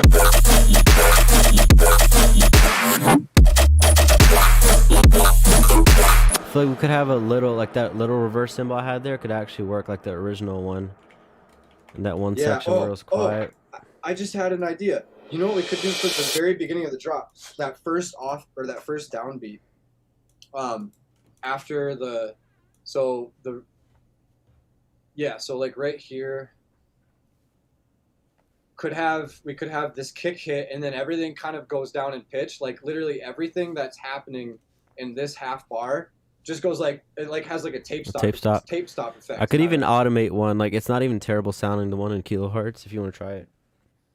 Yeah. Literally just put that on you could even stick that on the whole fucking master, honestly. Dude, you love fucking with the master, huh?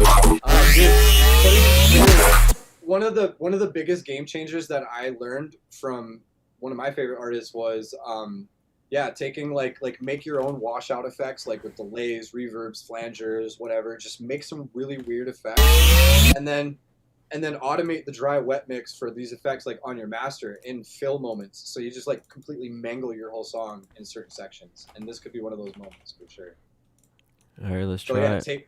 Tape stop on the whole. I would just put it on the master just before the whole.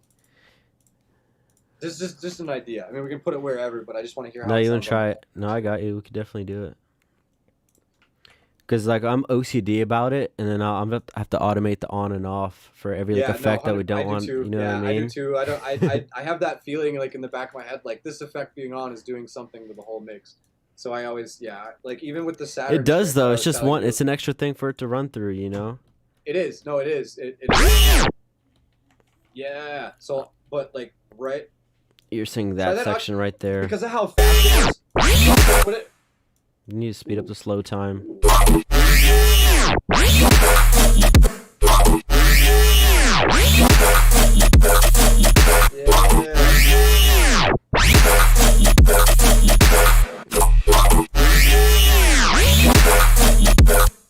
So I'm thinking maybe actually put the automation on the second quarter note, but leave the eighth note, but leave that first eighth note unprocessed.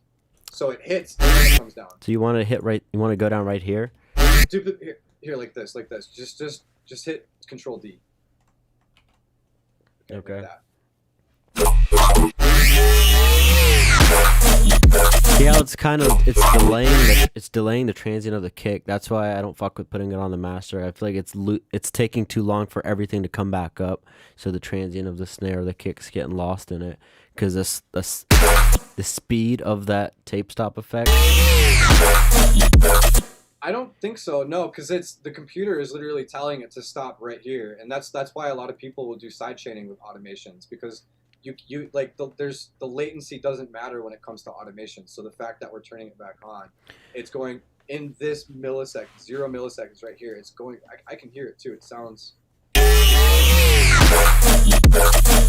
No, you can't tell me that snare doesn't sound the same as the snare right after it, dude. Because if you're automating the volume, I feel like you would notice it, like it would be instantly back up. But you're automating the on-off of another plugin for it to run through. What you could do then, to get away from that, is just turn the grid off, and we can just have this automation. Yeah, that could work too. Or you could just put it on the mids group, and that'll just save the drums from losing it. But that might work.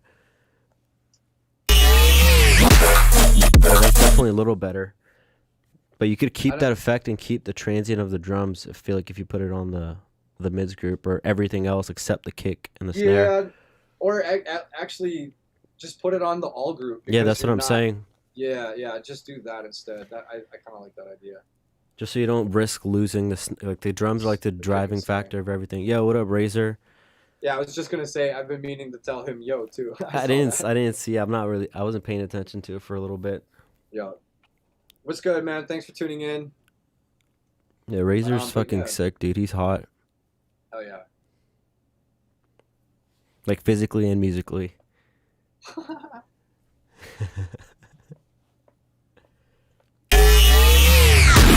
What the fuck? What the fuck just What the happened? fuck just happened, bro? Is it still on the master? What the fuck is happening, dude? What in the fuck is happening? That's all I did was put it. Oh, it's after all the side chaining and everything. So Oh maybe yeah, if you that's put it- fucking that up for sure. That's super weird. I was like, dude, what happened? Oh, I think here. Let me see the automation real quick. Oh, it needs to be turned. Yeah, something got fucked up with the automation. Yeah, I think when he moved it over, it did something. The on-off automation like got fucked up or something. Yeah, no, it didn't. It doesn't come back on. That's what it was. Yo, I have the grid turned off. That'll do Yeah, it. there you go. Okay. That's so much better, dude. But it still needs to be dialed in with the time.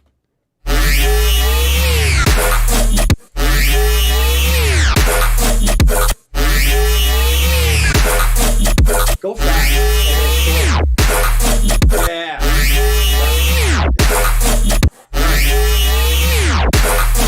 It's like around 500.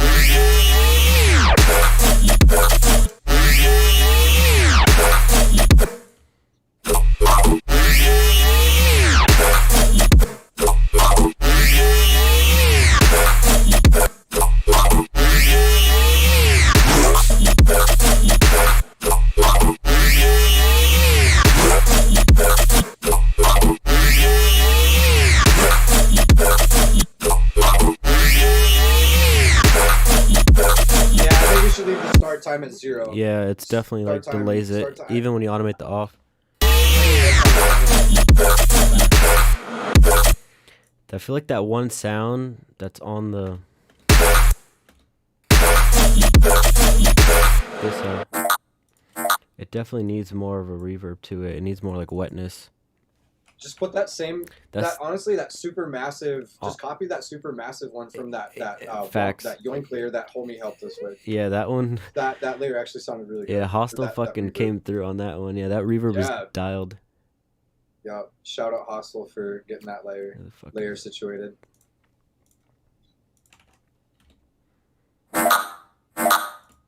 Turn it down. Just Yeah. turn the reverb layer down. Yeah, there we go.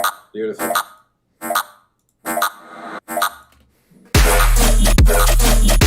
Yeah, do that reverb now. Oh yeah, it puts it in the space. Like it was too dry before. Let's play it back, just in case Razor just joined.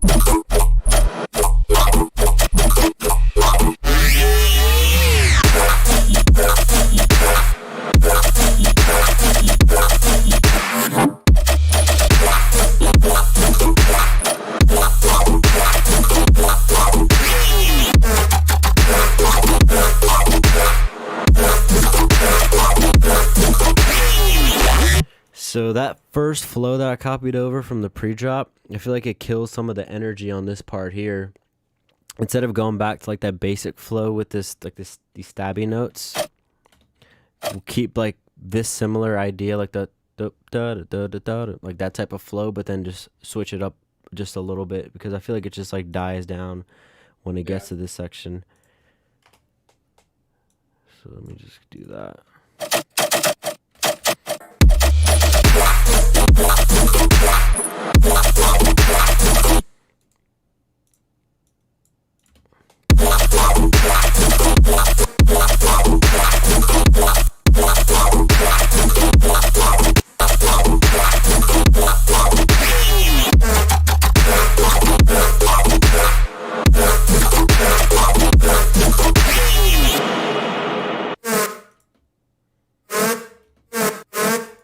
Ooh, that might work for this part.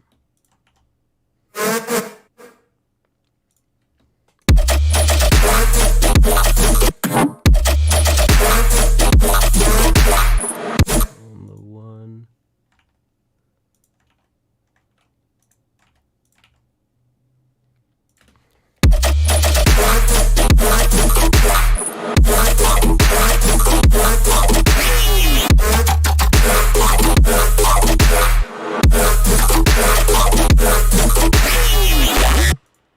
think that could work as like a little switch for it. Just reversing it. It kind of completely changed it. It goes up instead of down, like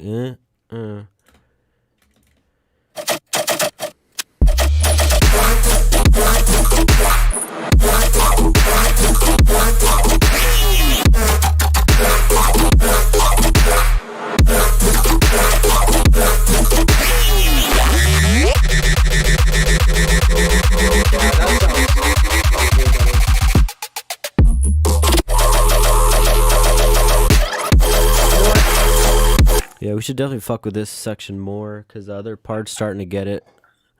I don't think we should have the fake drop here. I don't think the fake drop was necessary in this part. Yeah, straight into it. The way it builds, I think it should just go straight into it. Yeah. And honestly, I really just kind of like the flow and because I mean it's got my sustain in there, it's got your yoinks.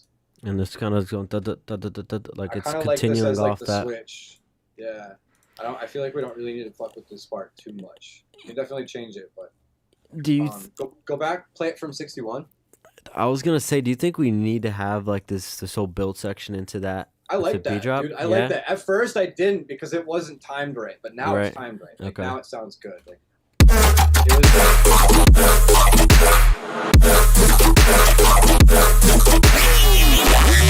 Yo, shout out Subsect. We need to bring rises.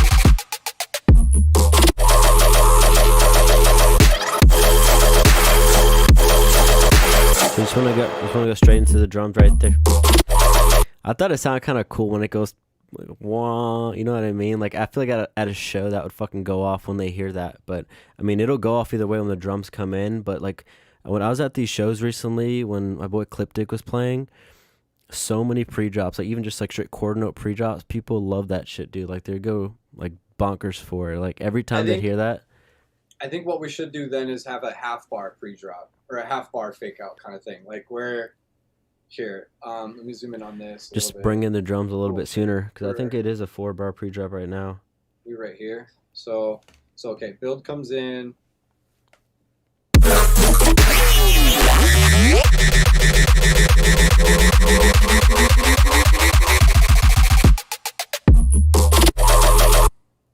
I want to pull this over because I kept doing all the markers are fucked up. I got you. I don't know if your mouse will let you. Will it? Nah, just keeps playing it. I got you. Yeah, just move that over. At least just that one for now because that's the only one I really need. Actually, I guess fake out should be there. Right? Fake out should be on 69. Yeah, I guess it's right there, and then the drop. You want it to drop just right after, like that. I guess that'll work. I feel like. Wait, where does that? Wow. Okay, so maybe instead of it being a half bar like I was thinking, it should just be a full bar. So this, so you are right. No. Well, I'm gonna do it. I think I know what you're trying to do. You want me to do it for you? See, what I'm hearing in my head is when this drops, we have just this sound,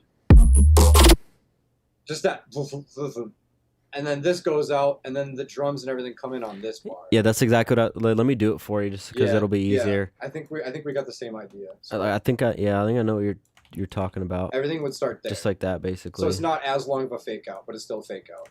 And I gotta get rid of this though if we're gonna do that.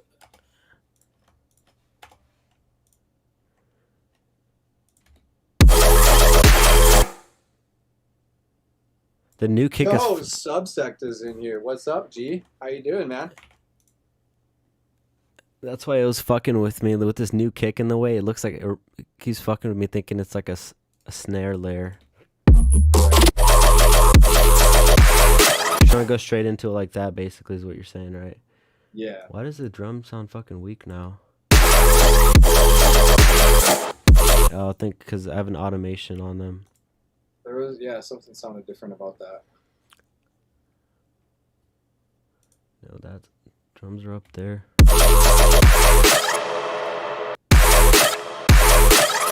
Oh, there's no snare. I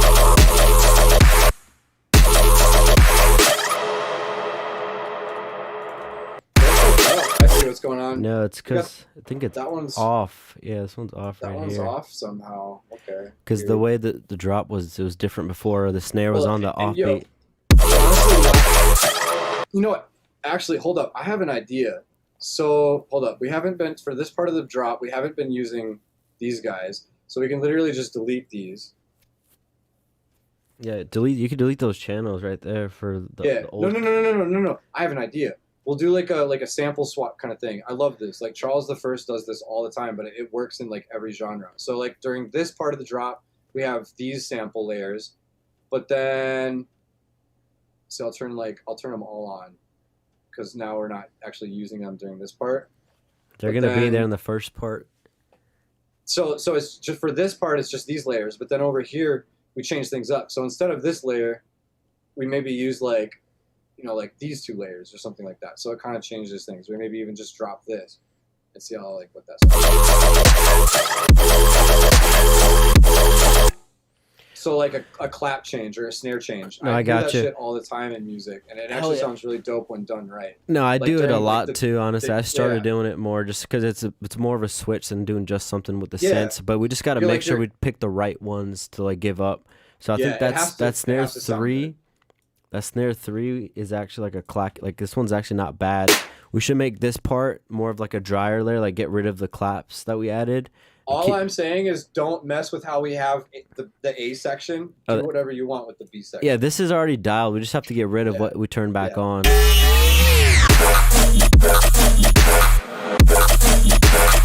Like that's already good to go. And I think we could probably get rid of that because I'm not using that. Honestly, that new layer that we just What's up? the new layer you just introduced kind of overrides the main layer that we had before. So Yeah. that was the tail layer. I would The I would three? get rid of the very first layer. Get This- rid of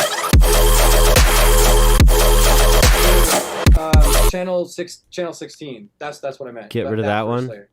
Leave the other ones, but get rid of that one, and that might change the vibe.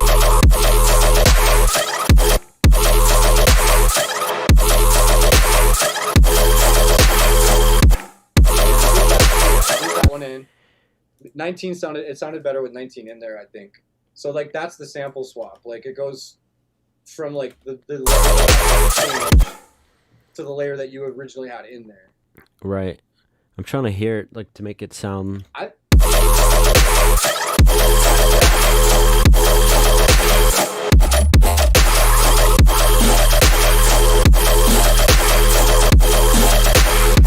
I feel like the snare, like the kick is too delayed from the snare. It's fucking my head. Maybe I need to delay these ones a little bit.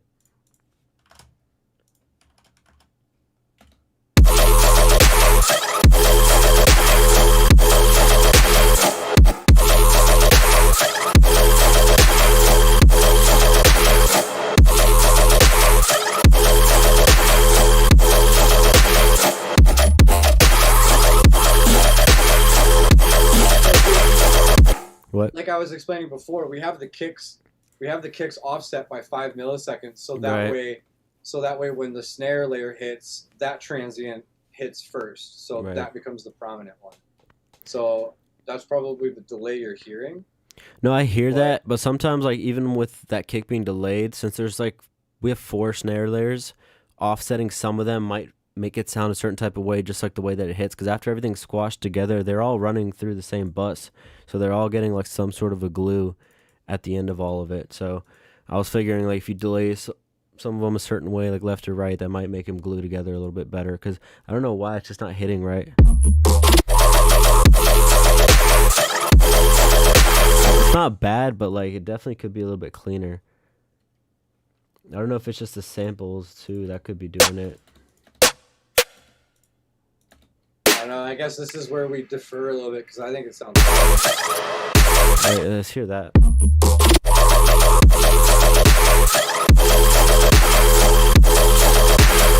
Or maybe they just need to be mixed in a little bit better. They might just be too loud since we didn't have that many layers going on before.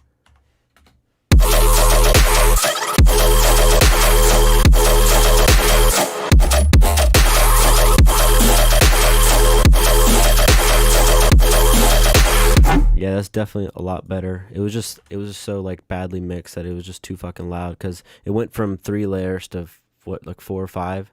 So it was just a lot louder and it wasn't compensated for the gain. Right, got you. So Subsec said he's not too bad. He's Jay chilling. Yeah. We got 10 more minutes before we wrap this one up. Word. Yo, I'll be right back. I actually gotta use the restroom, so hold on. Go ahead.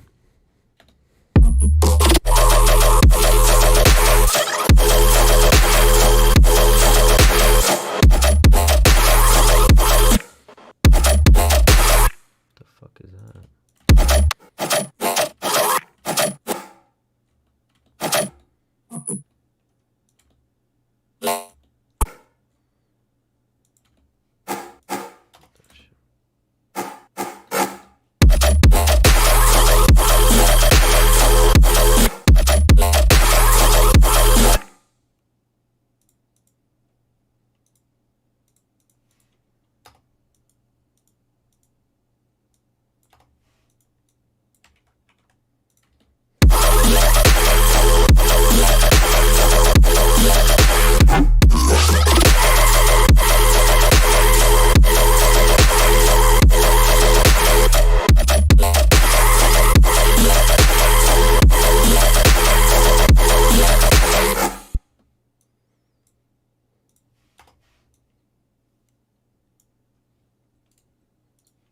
Wait.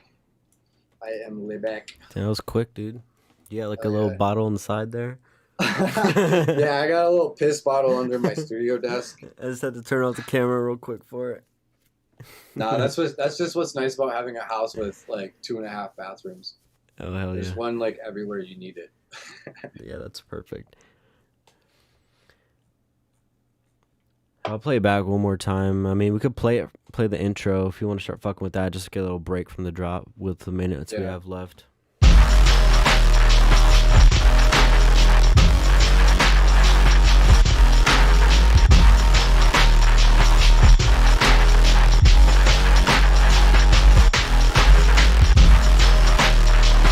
Well, first off, I definitely want this drum loop a little bit more. Oh wait, where's the drum It's at the loop? top, I think. You have it in the drums? Oh yeah, okay. Yeah, I it's was right gonna say. under. It's right under that group, the break beat. Yeah, that's it. Okay, I got you. Yeah, it's got nothing on it. I literally just threw it in before we got on the call. Yeah, I was like No, it I was sounds trying to good, get though. something. Yeah, it's a good idea. We just gotta like mix it in and dial everything together. Yeah, definitely. Just needs a little bit more. TLC, a little more love. A little more love, more elbow grease, a little compression and soft lifting. Do the magic.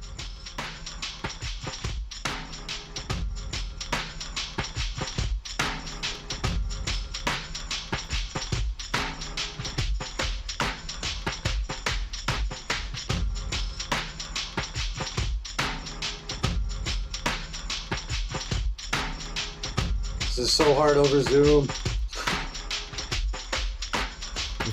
Right, trying to EQ over with the delay.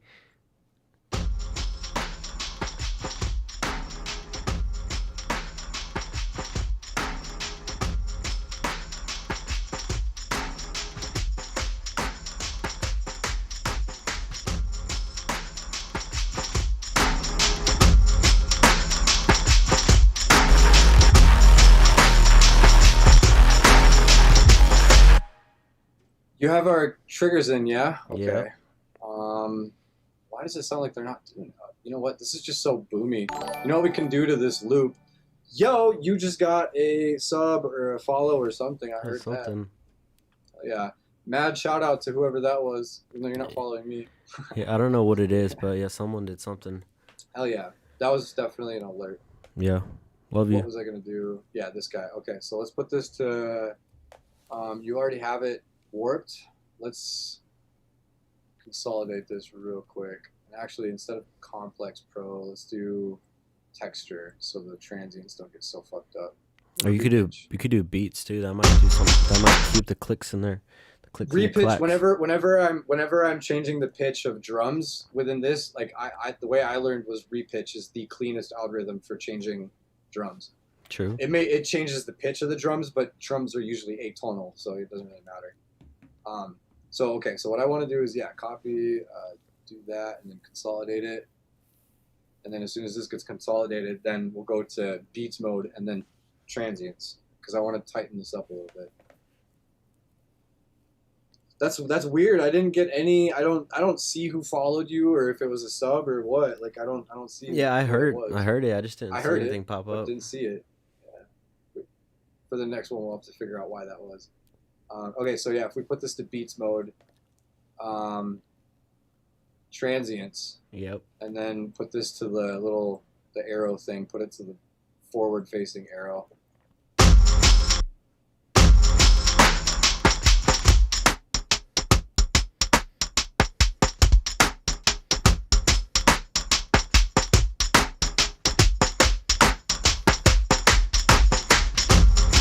Maybe something like that. A little bit more. It's a little tighter.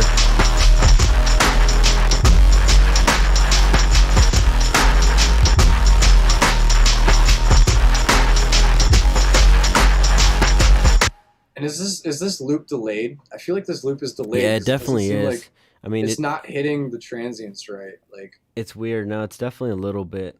It's a little off the grid. I think on purpose to give it like that swing. Like, it has like a swing to it. It's probably like you might even do like a negative like -2 or -3 and see if that does anything on the delay on the track. How many milliseconds is that right there? That's 7 milliseconds. Yeah, so we could literally offset this -7. I don't know if you want to put that in for me. I can't really get that. Yeah. -7. Then maybe that should sound a little bit better with the sidechain. Possibly. Yeah, that's a little better. Try -6 just so it has like just the slightest bit of delay to it without being like perfectly on the beat. Also, one of these sounds are way too wide. We need. It's not this one. It's the reslayer, dude. That sound is so like big. Yeah, Might so need to put like a bass, like a mono on there or bass mono from utility. We'll get a little bit more surgical with this one. You got it, mate. There we go.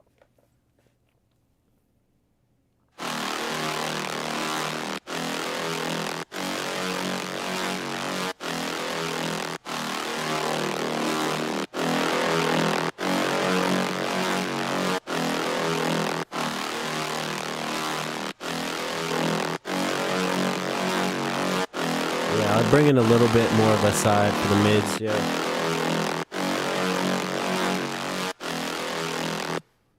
Oh yeah, that sounds better.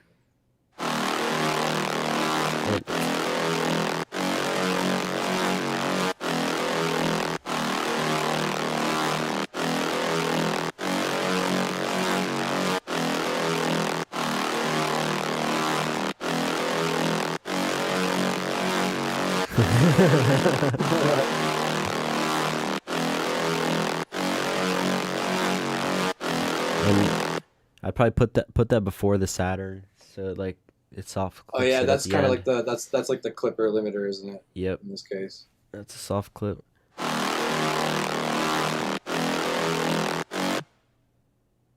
then let's put it up here. It's just noise. It actually sounds like it actually fills up a lot of space.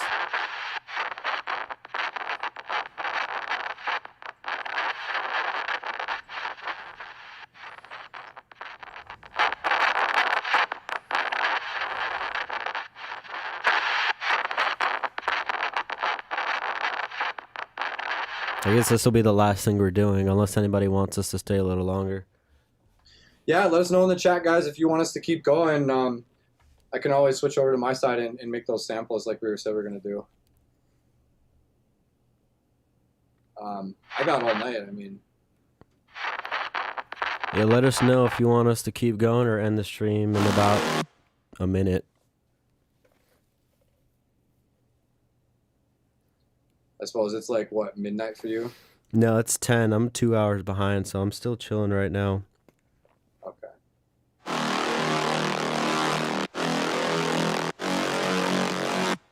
Just want to roll everything off a little bit. No, for sure. This part in the intro has so many dynamics that like when the drop comes in, it's like super squash sounding. So it definitely needs that control. Like we got to tame it a little more. Subsect is saying to keep going, so I guess we'll keep going. Hell yeah. Well, yeah. If you want, we can switch over to my side. And like I said, I was gonna start putting some samples together, mostly like risers and just anything else that we think we could fit in the track. And I was actually thinking, instead of having to go through the whole fucking process of like making an Ableton project pack out of this and then sending it to me and doing that all over stream, you can literally just export this as a .wav and then send that to me, and I can just bring that into Ableton and literally just work off of that single .wav, and then whatever I send back to you, you can just piece over what's in here. So it's like a little puzzle piece, you know what I mean? Yeah. If that makes sense. Yeah, no, sometimes it's good to just commit, take what you have, move on with it. So how many like layers you want to do? You want to do like one intro layer, drums, and the drop layer? Or just straight one wave file for the whole thing? I would say, yeah, just give me one straight wave file, because when I'm in it, I'm not really going to be trying to change anything. I'm just going to be trying to add to it. True. And then if we need to change anything, we can always make note of it and be like, yo, so here, we should probably do this. Yeah, I mean, I guess it's not like permanent either, because if you do change something, if you want to go back and change it, I can just change it on my end, rebalance it, and throw it back over to you. 100%. Yeah. I'm super down with whatever, honestly. I just want to, just real quick, before you send that over, though, I do want to do a little bit of mixing. Go ahead. Just to kind of tame things a little bit, because I don't want all this high end in the mix. 7K trick, guys. Always low pass your, basically all of your musical instruments at least like 10K. So that way your your cymbals can sit up here, and then your synths sit in here. So you put your synths in this box, and then you put your cymbals in this box, and then it separates them better. Like when you're doing it and you're soloing stuff, it's going to make them sound more like dull, but when you put everything in together in context, it's going to sound nice and bright. Actually more bright. Yeah, if your shit's layered properly, yeah, everything will be cleaner instead of just like a clashy loudness. Yeah. The cymbals, I don't really do that too. Like the cymbals I'll leave pretty much just that way, but yeah, I low cut them a little. I've already like ran them through the process, so they're pretty clean. Yeah. Do you have Soothe on here? Let's stick Soothe on here. Really. No. It's on like everything. Everything else is not the hats, because this is like the number one thing I always put Soothe on.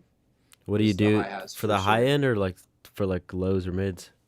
I'll just put Soothe on the cymbals, and then just butter them up. Just to butter them up, yeah. I just leave it on default, and I double click this filter, so I'm doing everything to the top end, not just kind of filtering it off at like 15K or whatever. I just double click that and then increase the sharpness and selectivity, and that's really all I ever do for my hats. Pull back the depth like a tiny bit, like to like 1 or 2. See, I kind of like that level, because like my tallest peaks, I go for -6. True. I go for -6 on the tallest peaks, but I can pull it back a little bit. See if it still hits that mark.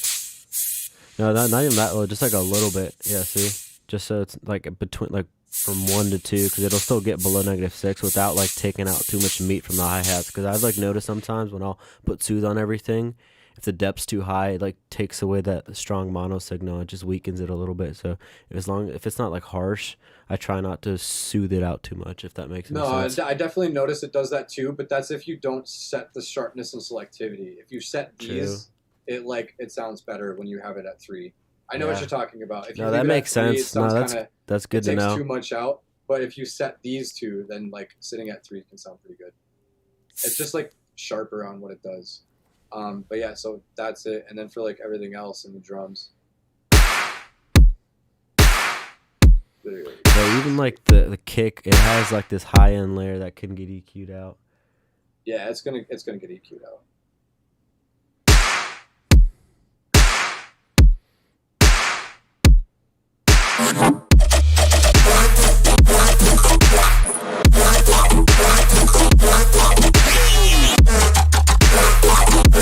I don't know, now I can like before I was having a hard time differentiating between the cymbals and like the synths, but doing that little 7K trick, like This little 7K trick helps every time, guys. Swear to God. Yeah, I can hear the difference. I usually don't do it.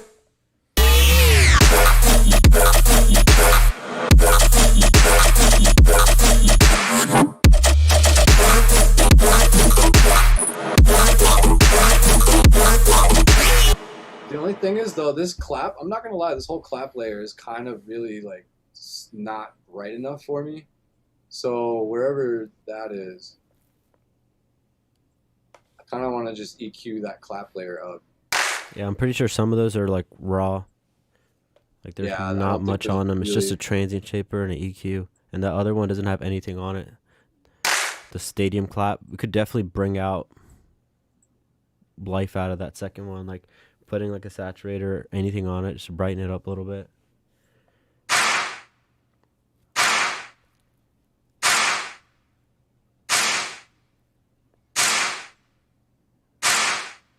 It's like that helps a little bit. And then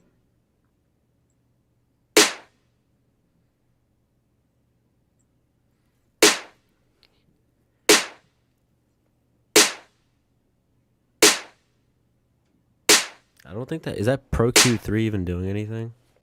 Open that up. Oh, it's got a little low cut.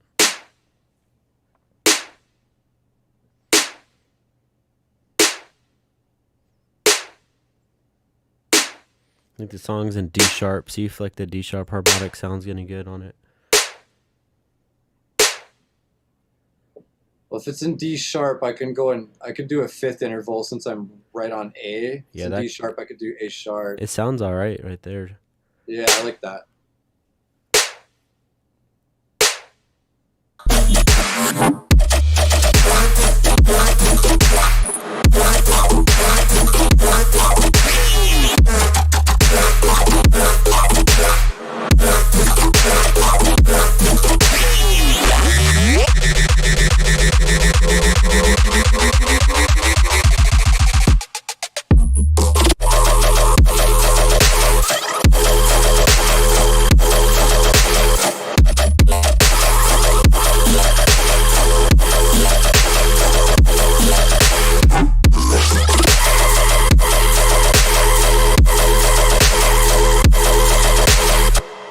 So in the mids group, it looks like 400 and 900's a little strong. I might want to EQ a little bit of that out, just a tiny bit. EQ, Yeah, you I can think go it was into like, the layers and see which one's like prominent in those two areas. I mean, there's only like 3 or 4 layers on that side. It's probably the sustain that's not EQ'd correctly, yeah, honestly, or it's probably. yeah, because that's the only differentiating thing. It has a lot of yeah, that's it right there. That's it Yeah, right that's there. it It's right there. 400 and Literally, 900. you can see it. It's like just because that's the only thing that changes throughout the first section and that section. So you just gotta Yeah. you could even put a soothe and just tame those two frequencies, or EQ them out, like dynamic EQ them with Pro Q3. That might do the trick.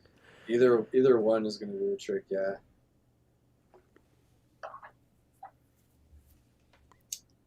All right, I'll throw Pro Q3 on there. There might already be one. Yep, there is. That's funny. There's already one that's I'm using as a side chain for that blip noise. Well, let me just throw Oh, another word. one on there.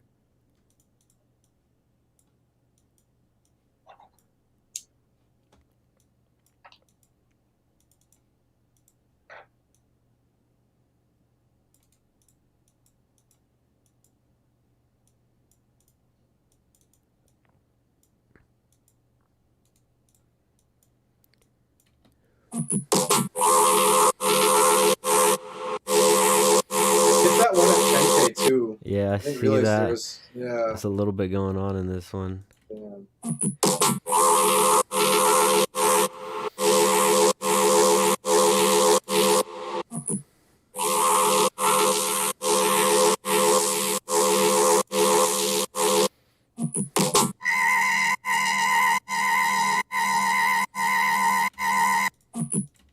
I'm gonna have to copy that EQ layer and throw it on here too, because I like doubled up the layers, turned them down, so I have like more harmonics going on.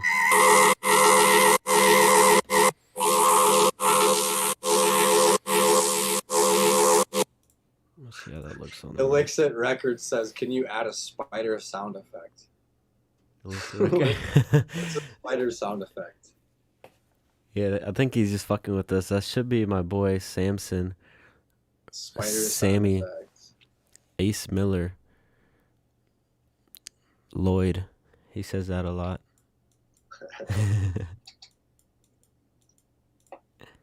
When I think of a spider sound effect, I think of like Spider-Man shooting a web out. Yeah, I guess he's talking about Spider-Man like yeah, no, that could there's probably already spider sounds in here, honestly. That's just like a disperser on like anything that'll make a spider sound. For real, yeah, just put a disperser on like a little drop of water noise. Yeah. And it'll sound like That's Spider-Man right there. Can you add it?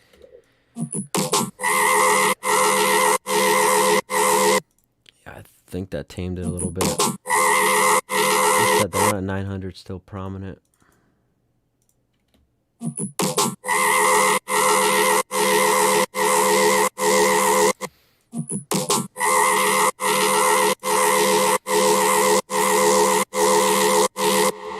That's a little better.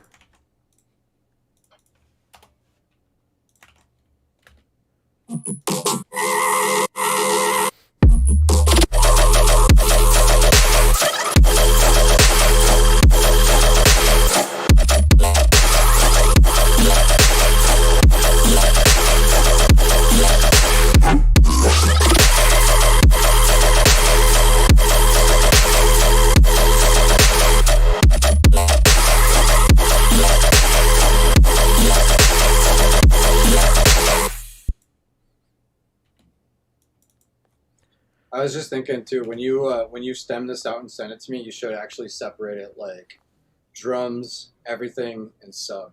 That's so what I was. So I get 3 stems. That's yeah. what I was thinking. Just because like it's gonna be hard to correct anything if it's like already set in stone. Save it where it's at and start doing that. Let me throw the break beat. I guess I'll Unless just. you had. Now let me turn off master chain too, and just break it up in 3 parts. I'll do the drums and the break beat and everything, and then the sub. You know, you could do too. You could put on the master a utility at like -10, and then when I bring these stems back in, I can put a utility at +10, and then just put the same limiter on it, and it should be like literally the exact same thing. Because I'm afraid you want to work if with any headroom. peaks, well, the thing is, like, if you export and there's any peaks that go over 0 dB, it's gonna hard clip it. So then what I'll get is like a hard clipped version of it. True. So I want it to be as like Undamaged dry as to the possible. mix as it Yeah. could. Yeah. So like I said, like yeah, if you put a utility on the master at -10, and then I put it on mine at +10, and then put the same limiter on it, it should have literally the same effect it's having on the track. There wouldn't be any like exporting clipping happening. So I don't know if you knew that. If anything's going in the red in Ableton and you export it and you bring it back into Ableton, it hard clips it at 0 dB. So if it was originally in the red at like +6 dB, you export it like that, bring it back into Ableton, it's going to be hard clipped at 0. It's weird. Yeah, I know there's a limiter built into it. I didn't realize that it hard clipped it. I thought it kept it pretty transparent. It's just it's a digital hard clipper. That's it. It's not even, there's no limiter. It's not even a clipper. It's just the fact that in the project, if you're working with 24-bit resolution, for example, you can technically go within the project over 0 dB up to 24 dB. But as soon as you go outside of the project, it goes flat at 0. It True. normalizes. Shout out Illicit. He said that's gas. Even though I kind of fuck with the A section of the drop more now. I used to like the sustain more, but like now I kind of like the new flow in the start. I agree. I really agree. I feel like that was kind of what I was feeling like even before we started streaming or even like had the idea to stream this whole collab session. I was like, I just felt like the drop was too busy, and if maybe we just dropped some of those synths, it would sound a little bit better. Yeah, everything, like we know how to process them pretty good to make those individual sounds stand out. So when you do that to too many layers, you just kind of get Wash like a everything out. fart. Yeah, it's just like a washed out fart. So there you guys go. You can't just throw any and all layers together. You really got to be a little strategic about it.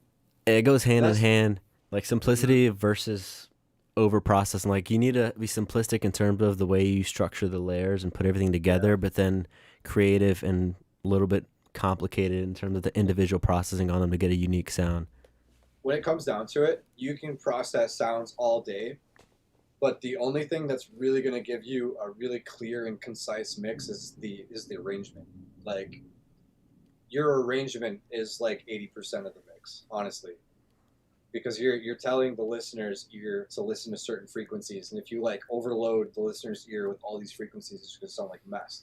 But if you are careful about what the listener's ear are listening to, then No, that's true. A lot of songs that you listen to, especially on like bigger labels, the difference between them and like yourself or like myself, you know, is that the difference you'll hear. A lot of them are so simplistic, but then it sounds like fatter and fuller that way, because when you have less layers, there's more room for those individual elements to shine on the track rather than it just being like fighting for space. yeah, there's less frequency masking going on. And I mean, you can definitely use multiple layers to like add to the sound, to like build a wall of sound, but you just got to be careful not to like you said, like wash it out.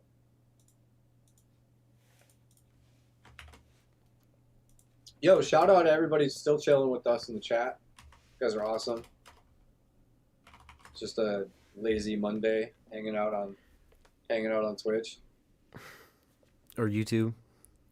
Or wait, yeah, we're on YouTube. I'm on Zoom, so I don't know what we're on. Yeah, we're on something on the internet. We've had like a solid, I feel like there's real like solid 4 or 5 people that have consistently been on here, and then it's been fluctuating. Shout out those guys. Shout out you, my 5 real fans.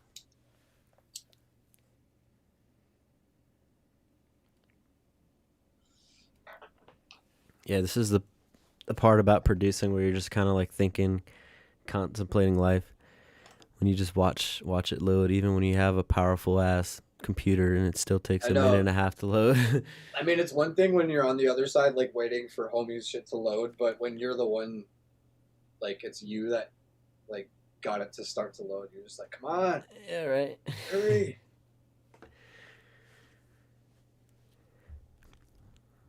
Yo, so I guess while we're doing this, while we're waiting on this project file to open up, I want to hear in the chat, how are you guys introduced to bass music? Was it dubstep? Was it house music? Was it trance? Was it drum and bass? How are you guys introduced to bass music? I want to know. Let me hear it in the chat. And when? How long ago? That's crazy. Like when I'm still young, obviously. But like when I first started hearing about dubstep, it wasn't with any of the OG heads. Like it was my friend showing me like Bass Nectar and Skrillex when I was in middle school. And then after that, I actually dove into myself and got a feel for things and actually like researched more of the OG guys like Scream and more of like that minimal, like what actual dubstep is versus like that super hyped up pop version of it that it is now.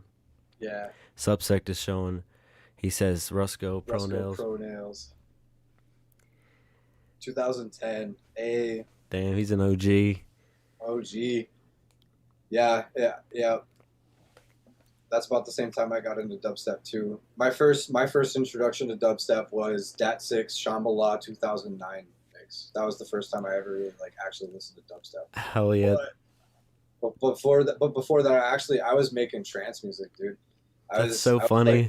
I was super into like Tiesto and Armin van Buuren and Johan Galen, like all these crazy like Dutch trance artists. Like that, I was super into that in like the early 2000s, like 2005, 2006, 2007. So everything I made was like strictly 138 BPM and like 4 to the floor. Like, but then in like 2008, 2009, I found Datsik and all those guys like Datsik, Downlink, like all the OG dubstep artists. Hell yeah. And then in 2014, I found like Requake and Requake and Bad Clap. And then that was it. That was literally it for me. That was like what changed my whole like perspective on bass music, was listening to those two guys. Oh yeah, that's funny. It's like basically the same artist. It was Excision and like sad to say it now, but it was Datsik at the time. You know what I mean? They're like dubstep. They're the ones. You can't deny it. You can't. Yeah, they're like pioneered a lot of like what you'd experience at like a live show, just that heavy, dirty shit. You know, wobble sounds, literally my first dubstep show was Datsik headlining, and there was OK and Drezzo opening for him. So Yeah. Yeah, it was still a really good show, but like it was basically what sparked me into getting into it because I was producing like trap and hip hop beats when I started out, and that was in like 2000, or I don't know what year it was honestly, but I was in like middle school or high school. I just downloaded FL Studio, a cracked version of it on my laptop, and then fucking around with it enough, you get a feel for making beats. And trap beats and hip hop beats are so simple. Like you just throw drums in the sampler and lay a simple melody and just loop it, and you have simple pattern. You just keep looping, and that's basically it. And And that's then, it. and then I went to a dubstep show, dropped some stuff, and when I was there, I was like, I wonder how they make these weird ass sounds, because I'm back home making simple trap beats. I'm like, what are they doing to make these sounds, and how are they modulating? How is it changing and progressing? And then next thing you know, I'm sitting here on YouTube making dubstep. Fuck yeah. That's how it goes. Malik says Flux Pavilion in like 2011. I was 5 years old. Holy shit, Damn. dude! You're a young blood. That's crazy. And then Subsec says 2011 Shams was the best for me, especially Flux Pavilion and Dr. P. Yo, second show I ever played, I actually opened for Flux Pavilion. It was crazy. Hell yeah, Flux is OG Awesome. too. Like a lot of like I'd say after Datsik, that type of era, Flux is definitely one of like really big in terms of getting people into that scene and making. He made a lot of that transition music between regular music and like dubstep. Like he kind of had that door. Malik brought up Dr. P, and yeah, not gonna lie, honestly, I grew up on Dr. P too. Like that one track he had that, man, I can't even remember what it's called or how it goes, but it was so fucking popular for the longest time. It was like bass something. Oh my god, hang on, I gotta look it up. All right. Dr. P. Malik has me looking it up now. I got Dr. P. Yeah, he said he is young as fuck, but I mean, he can't be that young because I'm only 21, so he's probably like a few years behind me. I suppose honestly, I'm probably the old fuck here. I'm like almost. I'll be 30 years old next year. It's stupid. I don't like it. Damn, what happened, bro? I was born in early 90s. That's what happened. Nah, Yo, shout out Genova Project. That's it. That was one of the first tracks. Oh I hell heard. yeah, dude! Back in the day when I fucking edited Call of Duty videos, that was a song I made an edit to. That's how sick it was. That's how OG it was. Modern Warfare 3 when it was like the newest shit. That was Modern Warfare 2, dude. Soundtrack. Like quick scope in Modern Warfare 2 and like learning how to use After Effects. That's the shit I'd put in my edits. Like that's OG. And Subsec said he's 32. You just made him feel bad, bro. You're like, damn, I'm turning 30. Ah, shit. Yo, I'm almost there, bro. And you got Malik who's 16, so he's like pretty much double his age. Sweet Shop. Yo, Sweet Shop's the track I was thinking of. It's like, Sweet Shop.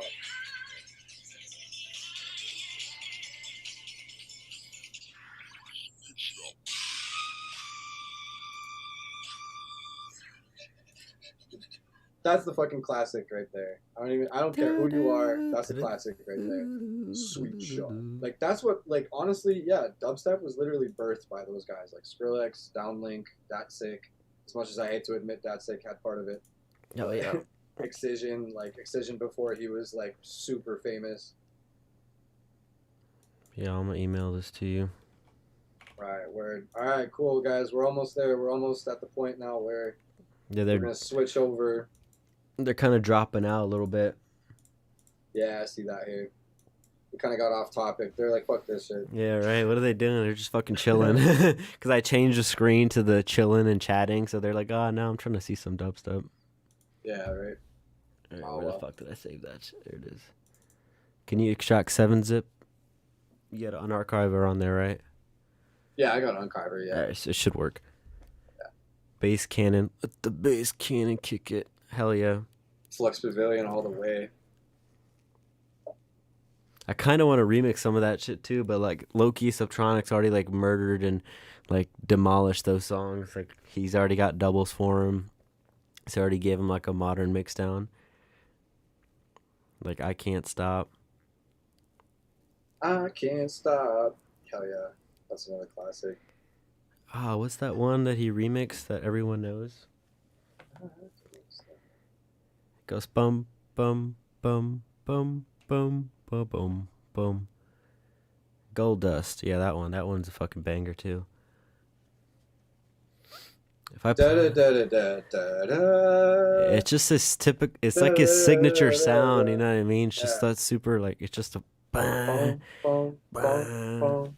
He just like the signature sound was literally just like a saw wave with like a detuned voice that made it like a chord. Yeah, it's just time. layered saw waves, distorted, detuned, and like running it through some expensive, nice fucking hardware. He fucking did that shit. Super FM synths. Yeah, Yeah, Gold Dust. Yeah. Subside's got it too. Yeah, that was the one. Gold Dust. Hell yeah. With the vocal sample in the intro. And when you hear that at a show, even to this day, like when people hear that breakdown, they all know what's coming. Like it's like as long as it's not a shitty edit, it's gonna go ham. Right, I'm trying to share your link again. For anyone new that's joining in, I'm just sending over Trentcast the stems for what we just worked on. So if you stay tuned. If you're just jumping in now, we're kind of taking a little bit of a slight break. We're getting some stems made up, and then we're gonna switch over to my side. And I'm gonna try to build off of what we got on my end here. Damn, Malik came from Death Step. Death Step, what's up? He came from Death Step, transitioned into those, so I understand where he's coming from. Oh, I see. Like heavy metal, just like. He said he played those songs at a show yesterday. Look at that. Yeah.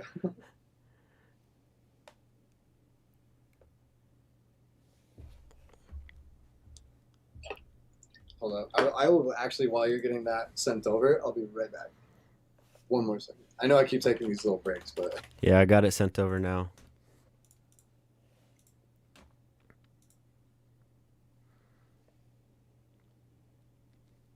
Yeah, those songs, like, you can't not play them.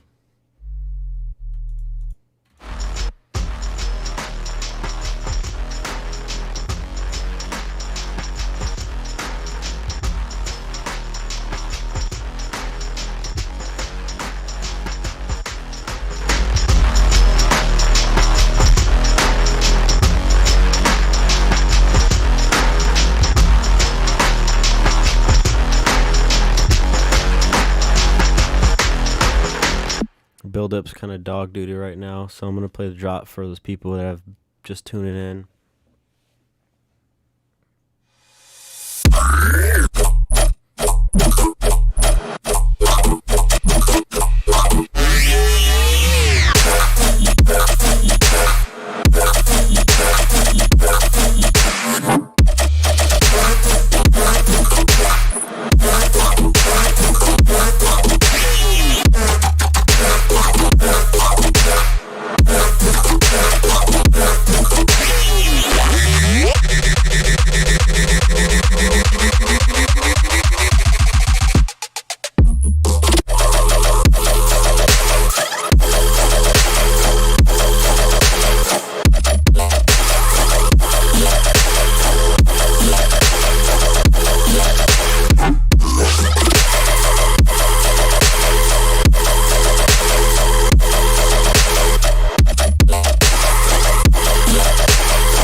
Yo, I just learned a dope new fact.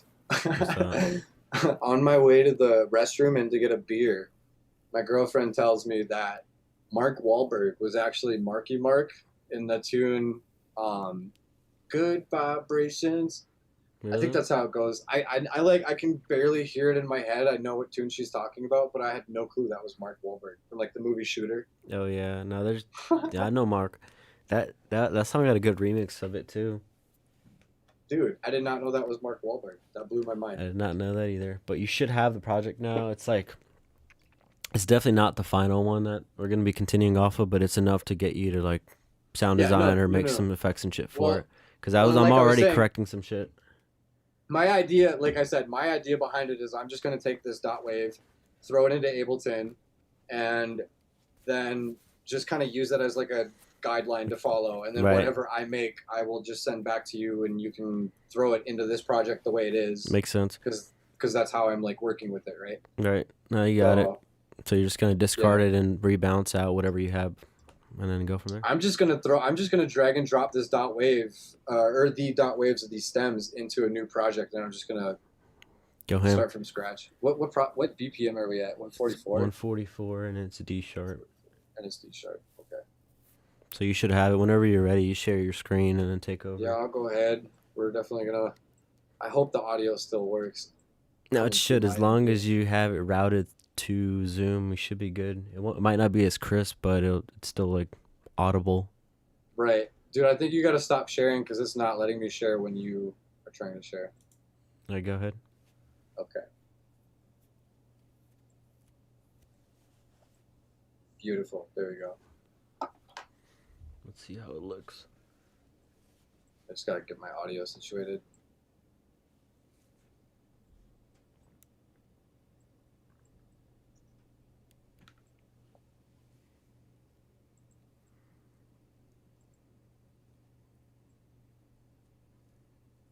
You said you sent it by email? Yeah, just Trentcast. It's my Trentcast one? Yeah.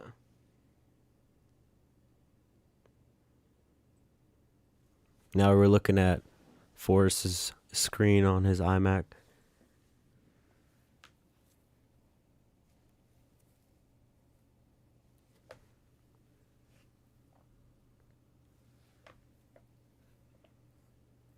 Yes, sir. We have officially switched over to my side, so now I am in control. We're going to see what we can do here.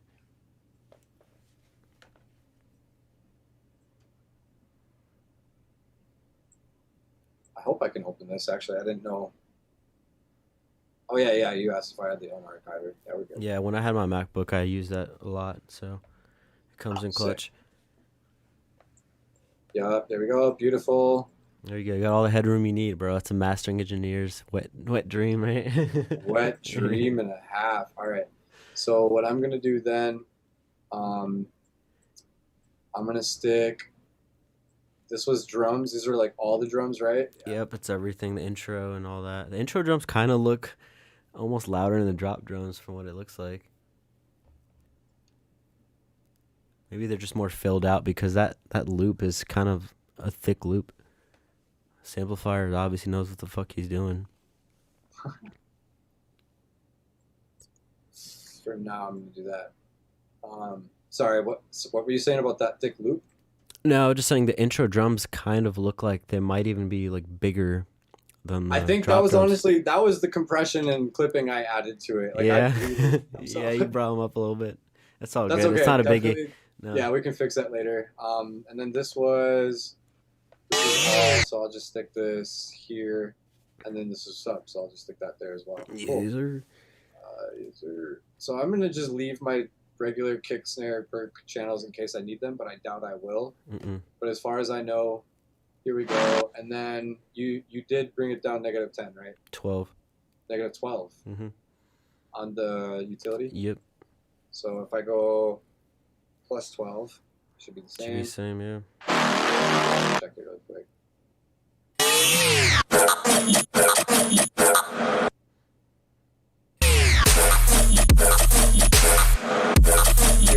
That sounds about right and looks about right. I don't know if you actually, in your project, really quick, take a look at the gain reduction. I had the Pro L at, it was on. The only thing on the master is a Pro L, and then there's a Soothe before that. And it's on the removing what most miss preset. Might have like tweaked it a tiny bit, possibly, but it was just those two, and then yeah, that's it. Did you set the depth, sharpness, selectivity, or anything? Let me look at yours real quick. Just default. View your shit. It was at -4 on the depth. So change the preset to, it's called removing what most miss. So just search that. Oh. And then I dragged it to the right side, so like towards the high end. So I just moved that yellow point over. Yeah, it should be close enough. Like it was at, the depth was at -4, but it was around there.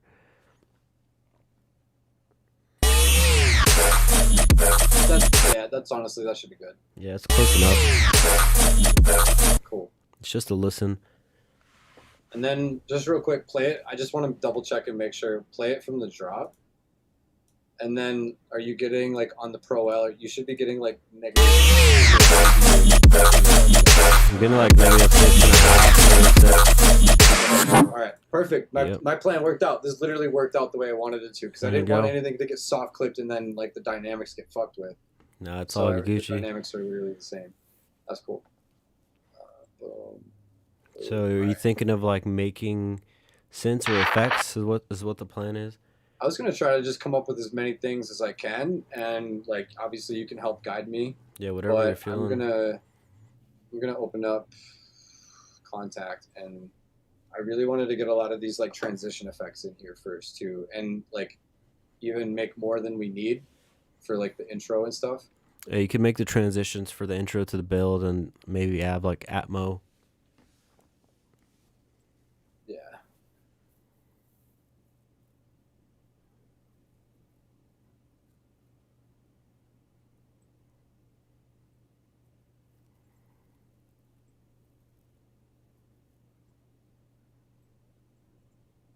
So like right here, can maybe.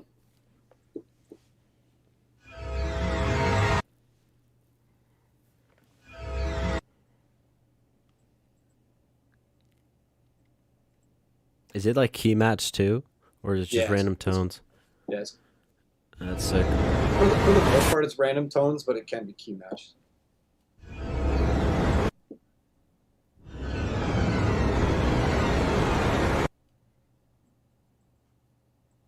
I'm gonna find random patches that might work.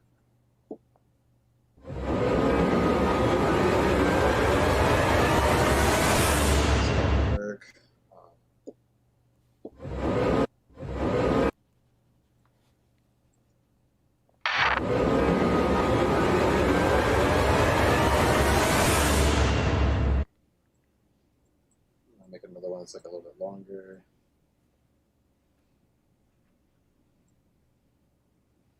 Change out all the voices.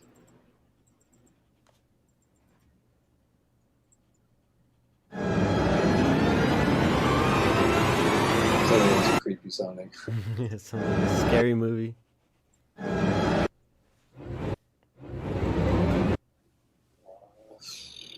There's an easier way to change this. Yeah, bread and butter. These bread and butter ones are way better. So I'm gonna just go with these ones.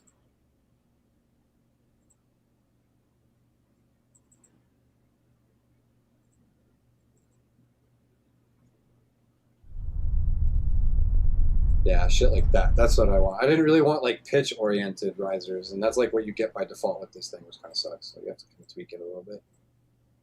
But once you get somewhere you like, let's make this one like a 16 bar.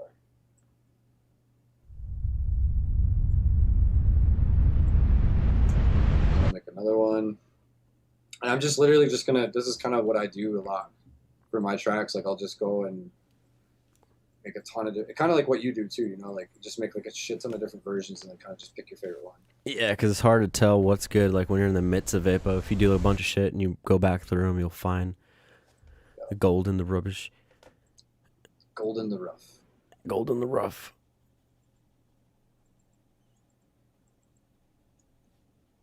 This is how to make a sample pack 101. It actually really is, I'm not gonna lie. This is how I do it a lot of time. I'll just like make a really cool sound and then duplicate it like 100 times and just make variations of it. Yeah. Because it has like the same processing and everything.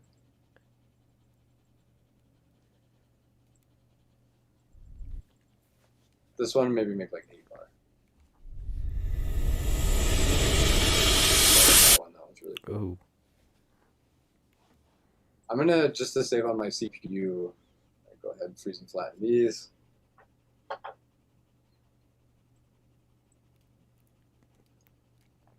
Cool. So some of them are off, are misaligned, like this one and this one. I kind of fucked up on like the timing for them. That It's was all my good. fault. Just drag them.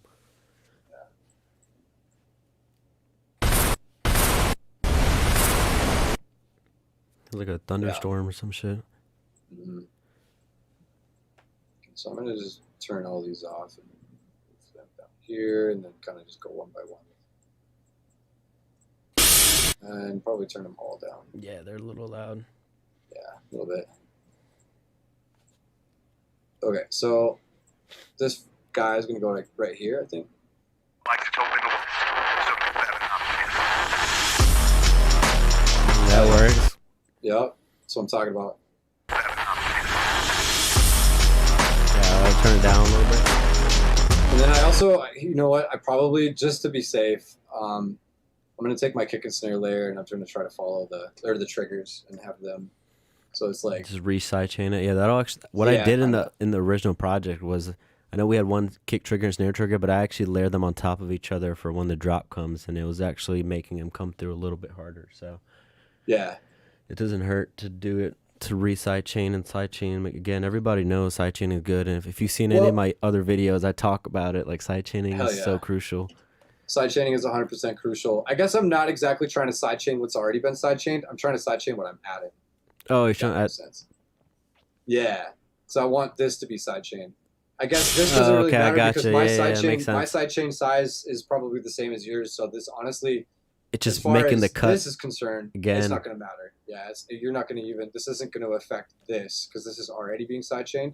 It's going to affect what I'm adding, and that's why I want to just add this. So I got you.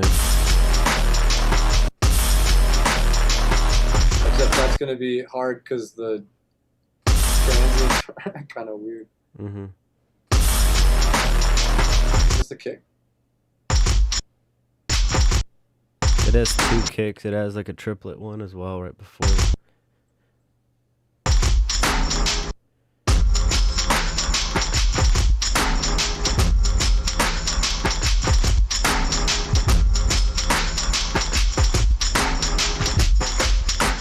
And then there's like a thing here.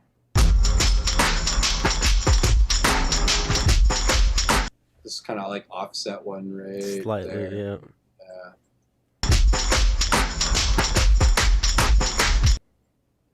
Okay, that should work. That should work. I just wanted to get that taken care of. And then EQ.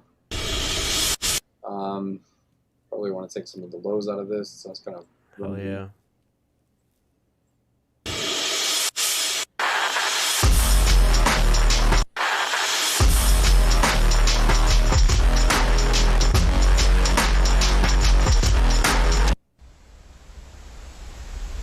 Can use that one for like this 8-bar here. Mm-hmm.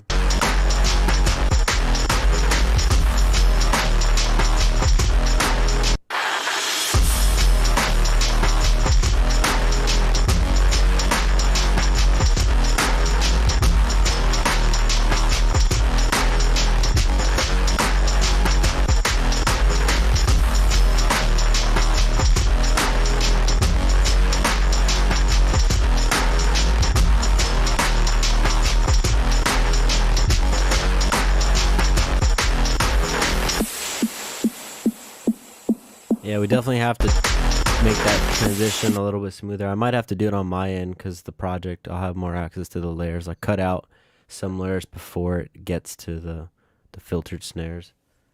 Yeah. You know what I mean? Like right here. Like like cut out like almost everything. Like cut out all like the breakbeat loop, and like even maybe pitch down some of like the elements to make them just like kind of drop down a little bit. Yeah.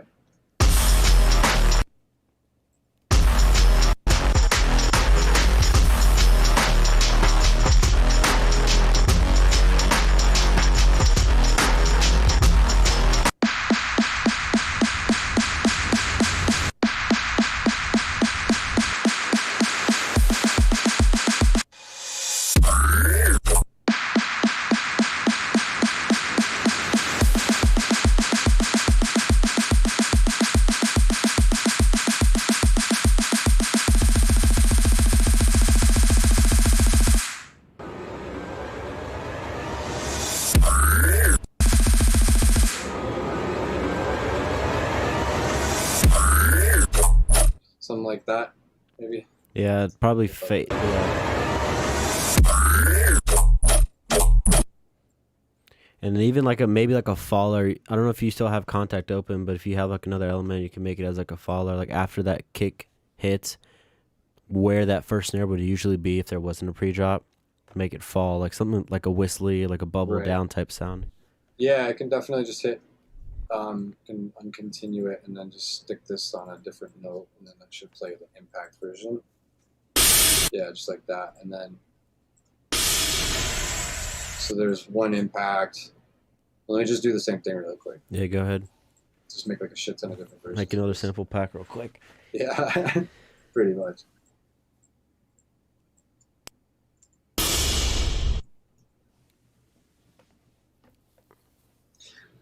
Subsec says, "Is this stream going to be up after you stop? If it's up to me, hell yeah. Yeah, but we'll throw it up there. Wrong. Hell yeah. I don't see why not. Yeah, it'll be a public video, and fortunately, it's not on Twitch, so it'll actually stay around forever.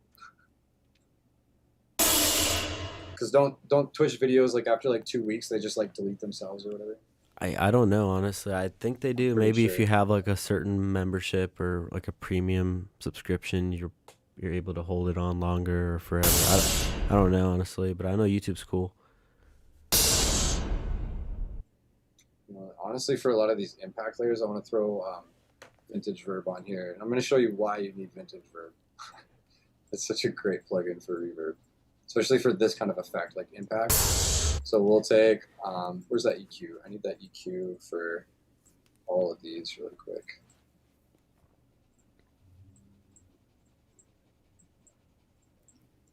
And then we'll take vintage verb.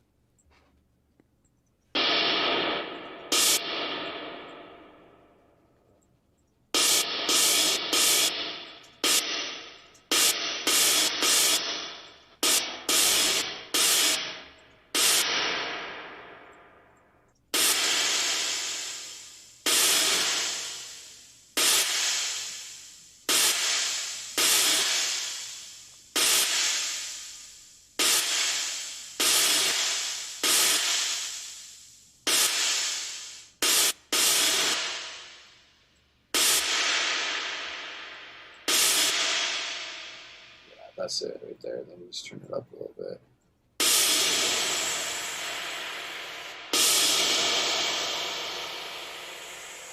Yeah, it adds like a tone to it.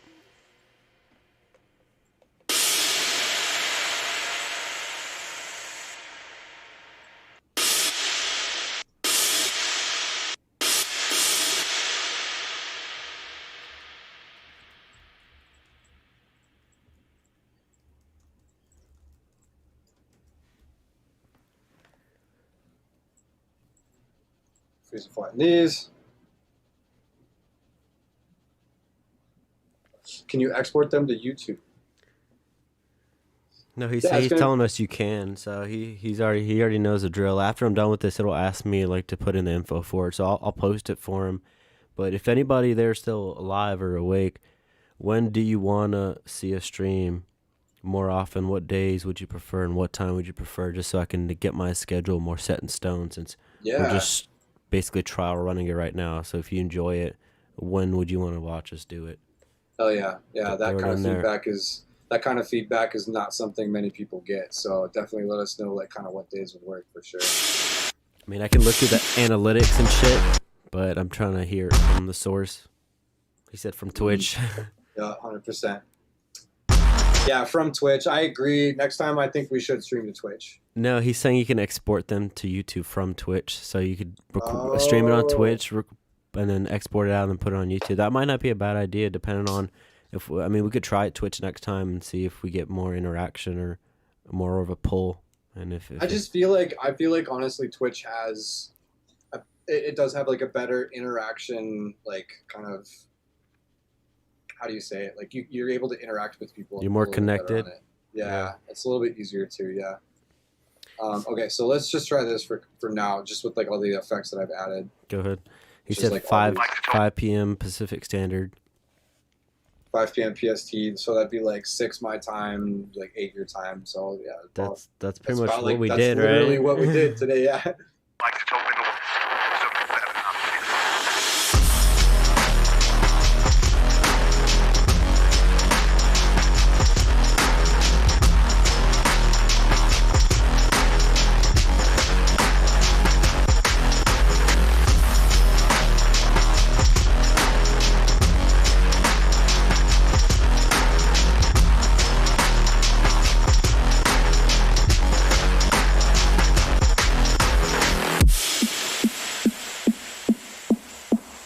to get that subscription though for the restream. What's that? Subsect is saying that just multi-stream it, but you have to do it through Streamlabs, you have to have a subscription for you to do it on multiple platforms. Just use Restream. That's what I was trying to tell you last time. You use it's Restream. Is it free? It's free. Restream.io. You literally create an account, go to the dashboard, connect whatever social media accounts you want to stream to, and then you get Restream has its own specific stream key. So you have to copy and paste the stream key from Restream to all the other things. Okay. And then when you go to that stream key, it literally whatever you're connected to, it restreams to. So like I used to do this all the time. I would stream to Facebook, Twitch, and YouTube at the same time. So what do you think works better? It splits up your audience, though. You know, you have less of a pull in one spot. Yeah. The only thing that I personally think really sucks about it is for whatever reason, and maybe they've changed this since I've done it. Maybe they fixed this bug. I don't know. But when I was streaming like that, whenever I would go to Facebook, okay, so like Restream has a chat box. And it's supposed to get like any chat from any social media platform is supposed to all go here. So like if people are talking to you on YouTube or Twitch, you can read both comments on the same chat box. But for whatever reason from Facebook, it never worked. Like I could read people talking to me from YouTube and Twitch, but I could never see anything coming from Facebook. So I don't know what's going on with Facebook. It's a little buggy, but it's a little buggy with kind of there. But it works beautifully when you're trying to go to Twitch and YouTube at the same time. Like if you're just trying to go to those two, and that's what I was trying to tell you that last time. Maybe I wasn't as specific about it because like I said, it's Restream.io. Like it's its own website. Yeah, we'll definitely hit it up next time. See if it does any better. If it splits up the audience, we'll see like where it goes, and I mean we might even try Twitch after that if Twitch is the hot spot, you know. But I just figured I'd try YouTube since I have a little bit of a base here. So we might get a little bit of people notified when I go live, besides us just promoting it manually on all of our socials. I mean, like I said, in terms of like the interaction, Twitch is going to be better because like I was saying yesterday or the day before when we were setting this all up, like with those Twitch alerts, or like with those alerts that you bought from Nerd for Die or whatever. Yeah, they're all wired in a little better. They're all wired in for Twitch. So whenever somebody follows or subs on Twitch, that's when those come through. That's why I'm super confused though that you had that. We both heard that notification that you got a follow or something. Yeah, no, I heard something, but it didn't. It had to have come from YouTube. Maybe I missed it. A little confused. Yeah. But anyway, yeah, doing streaming is a pretty interesting. Yo, real quick on your Ableton, drag your the left side of your thing to the edge of the N, so they can see the chat a little better. Yeah, the N. Yeah, that's straight right there. Because I was just looking at it and I couldn't see their text. Yeah. This is the only radioactive isotope in the West. I wanna for this intro, it has this kind of like cinematic feel, so I want to throw in some more contact instruments and see. Yeah, no, I definitely. Like what kind of real instruments we can get from here.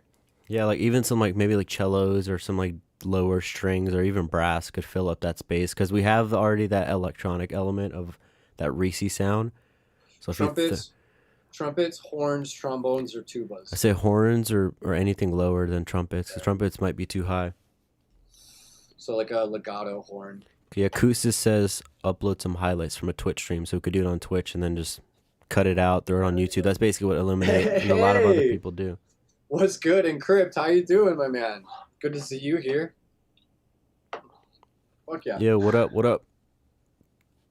That's the homie. That is the homie right there. Thanks for tuning in, guys. Mad love, mad love. Yeah, let me see what I can do. This is in D sharp, right? Yeah. Yep.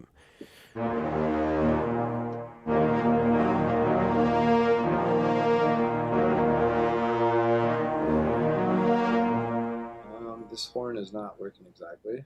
That's a little better. A little deeper. The staccato. You like the staccato one? Yeah, that one's a little better. Yeah, I like that as like a staff. It's like Hans Zimmer, yeah, on the one. Yeah. Okay, let me just record this really quick.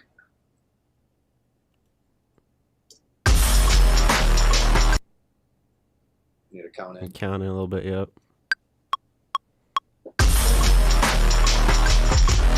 Wow, that is how delayed my my MIDI controller is. So delayed when I'm on Zoom. Holy shit. So you got that quantized for, right? Yeah. Boom. That's funny. Alright, let's process this. Yeah, bitch that's a little bit. fucking lost in the sauce. Lost in the sauce, indeed. Why am I was gonna say, did you see that I was clipping on the master? That was really weird. Yeah, I was clipping on the master for a second. Ableton doing his thing. Yeah, I should not be clipping. Okay, so we're gonna limit this. It's like there's like a shitload of reverb or something on that straight out of the library. Let's EQ this bitch. That's a lot better.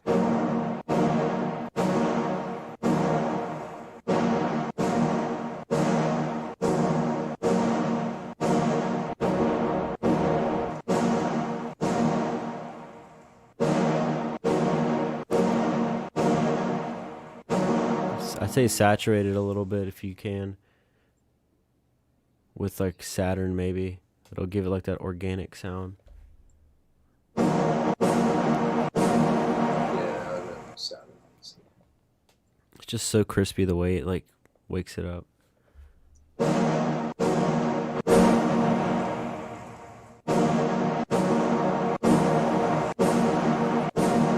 Like you can hear shit in it that you weren't even hearing before after Right. throwing it on there. Just real quick, I do also want to multi-band distort it a little bit on the top band. Oh yeah. It's trash. There we go. So I'll do multi-band, and on the top band, I'll do distort, lose driver.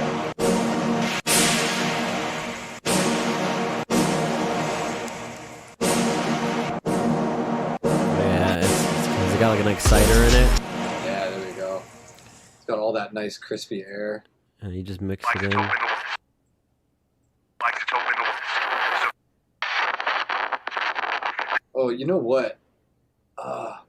Something we should do for this sample when we go back to your end. You know how to do the reverse reverb trick, right? Yeah, Yeah, we should definitely apply that to this little for sure. thing here.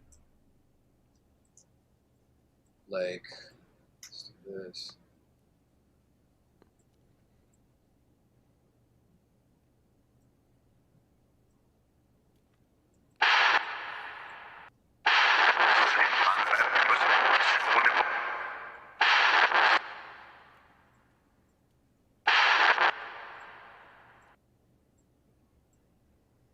Oh, I thought you were gonna say the reverse reverb trick on the one, like when everything comes in, take that initial like blip, Oh, reverb the shit out of that, no. flatten that, and reverse that.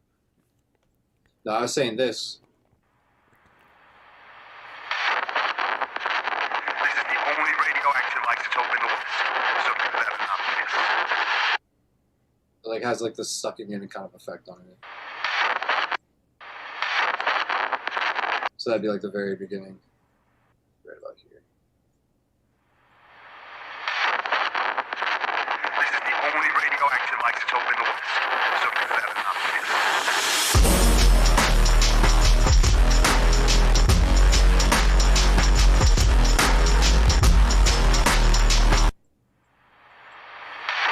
This is the only radioactive isotope in the world. So you better not miss. Yeah. Oh, you repeat that and then turn it down a little bit. Say that. Say what? You're gonna repeat the one shot on the brass. Yeah, yeah. There's something weird about it though. I think it needs a little bit different. Fewer, Might be down. it's to turn it down. Yeah, just turn it down. Sounds good. Yeah. So now it's gotta go in key. So we've got like. Bum, And just make it go up, go thump. I think you only need like bum, bum. two, really. Like do one, and then before you have the second one, just go up and back down, like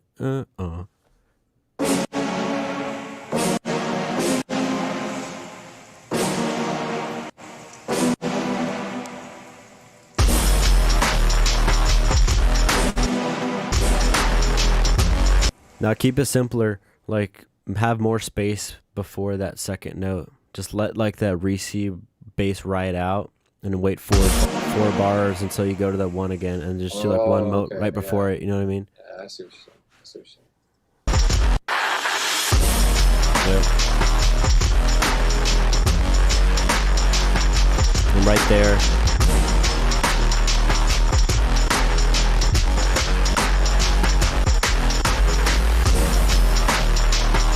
And right before, yeah, it doesn't sound like perfect, but I was thinking right before it hits again, like the second time, maybe like a half note before that, do it higher chord on that scale. Yeah, so no, not even like an octave up, like an actual like chord, but higher up on the scale. I don't know if you know the notes for it, but just we're gonna have to find whatever those notes are if you want to make it more like musical. You know what I mean? Make it go dun dun without just going an octave up. I don't honestly. I'm trying to visualize what you're talking about. So we have that chord that you did. We just need another chord that's a little bit higher on that scale, just like one step up, but in that key of D sharp. So I have scalar. If we're on my screen, it'd be easy to do because I have scalar too, which is like a cheat code, and I'm able to just like put in what key I want it to be in. It'll tell me all the notes in that key. So not add a note, like literally, like do you know how you're trying to move those notes up earlier? Instead of just highlighting them all, moving them up, like actually move them individually so they're at the right spot. So it's still in key. It's in the key of D sharp. I mean, they are in the key of D sharp, but you mean like move them up an octave? I guess I'm confused here. No, not an octave. Just move them up a little bit, if that makes sense. I'm trying to think of not really how to musically say it correctly. So you have this D sharp chord, right? There's other chords in D sharp. So just use a different chord is what I'm saying. In the scale of D sharp minor. Yeah, see, I don't really know music theory. Exactly. That's all. I've only ever just like gone by ear. Like I hum tunes and then like hum out what I'm hearing. Like no, I gotcha. So yeah. I mean, on my end, I don't have Contact though, but let me see. I can pull up Scalar on my screen. You can always just pull up Scalar and then make like a MIDI and then send that MIDI to me. I can load it in. Yeah, I can do that. I can pull it up and show you because I don't know. Kind of want to junk this out honestly because it just does not fit. It's not cutting it. Not cutting it for me. No. It's just something about it wasn't sound right. So.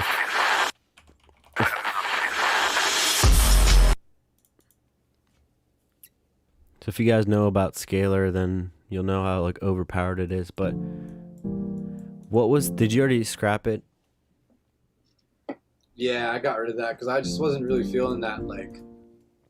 I mean, at first I was, but it just didn't like once I threw it in context with everything, it just didn't sound right. Yeah, instead of Contact, do you have Splice? Because it might be worth. You could probably find like an already dialed brass one hit, throw that in there, and it could do the trick without you having to like mess with finding all the right chords and knowing music theory. You could just actually pitch the whole thing up 1 or 2 semitones.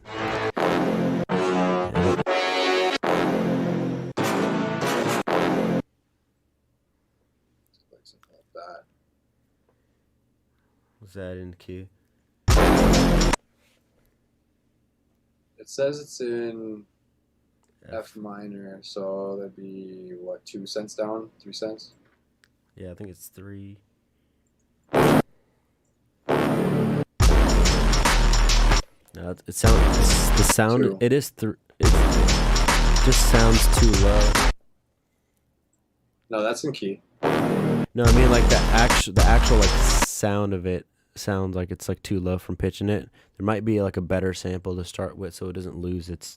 Like it sounds crunchy with it being pitched down, or maybe it's just me. Yeah, it might just be you, because I mean that sounds pretty good. It sounds clean. But I can try it here. Let's try pitching this one up.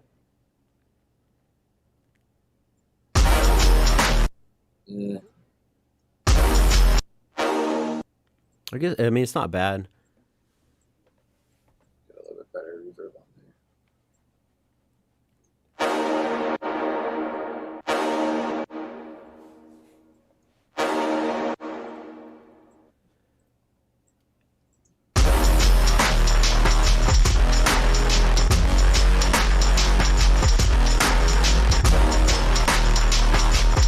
Doesn't have enough decay to it. It's just not like it's not doing it, dude. It needs to be like whoa. It needs to be more cinematic. That it just sounds like it's just not strong enough. It just sounds too weak. It's not Hans Zimmer. This is like Hans Zimmer's little brother.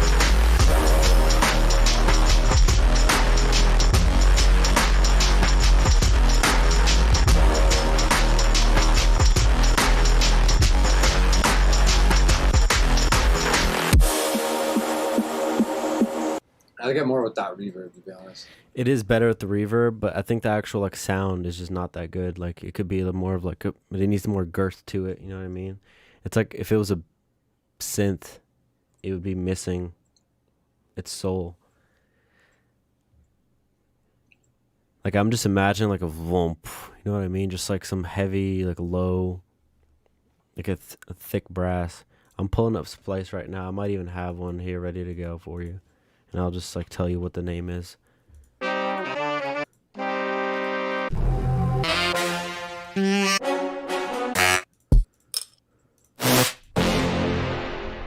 Okay, look, this one's not that bad right here.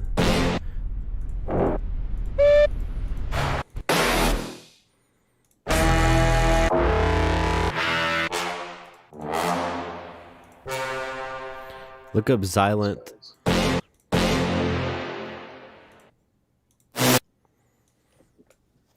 Xylent synth pluck brass. It's not bad at all.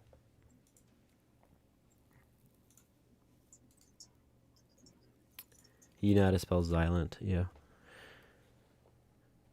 Synth pluck brass. Yeah, you wrote it pretty much spot on. It's not coming up. Is there any like underscores? Yeah, Xylent underscore synth underscore pluck underscore brass.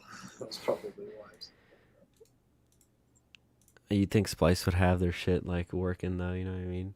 To just pull up the keywords. That's it.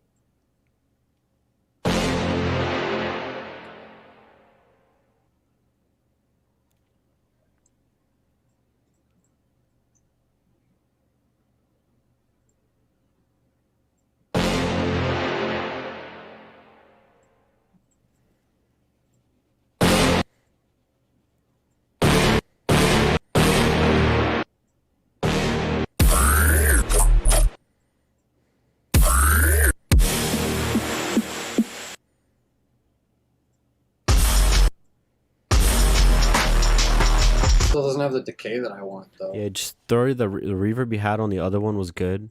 Just throw that reverb on here. I think it'll complement the sound good. Yeah, that's a lot better. Sounds more cinematic. Yeah.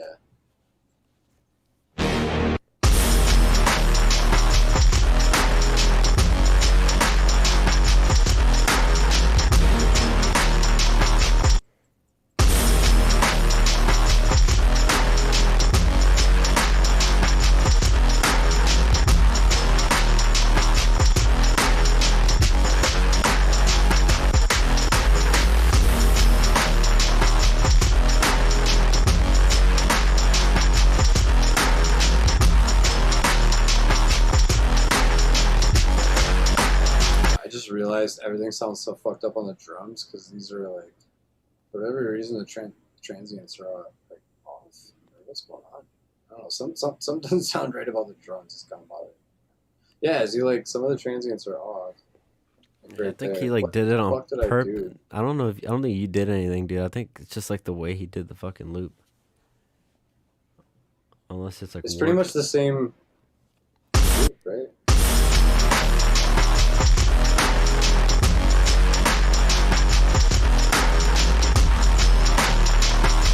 It's a little different as it goes on, but I mean, you could do that to fix it. Say what? It changes as it goes on, but you could do that to fix it, just to keep it on beat.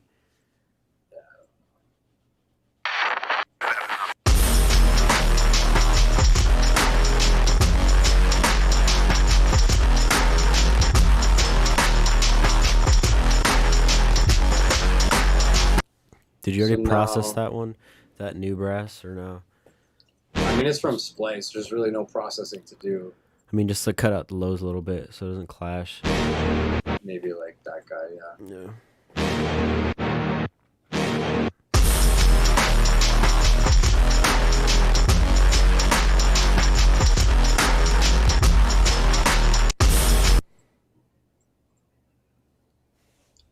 like a high-end instrument in here.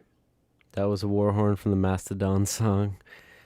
When we were looking through the splice sounds earlier. Yeah, Horn. everybody's on that shit. Are you even making dubstep if you're not using war horns? It's battle music.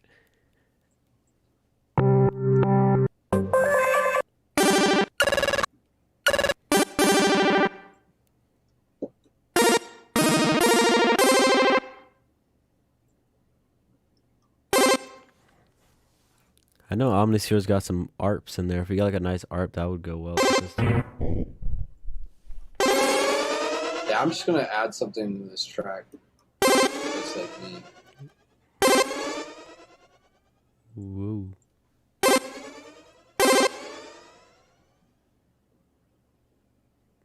Where?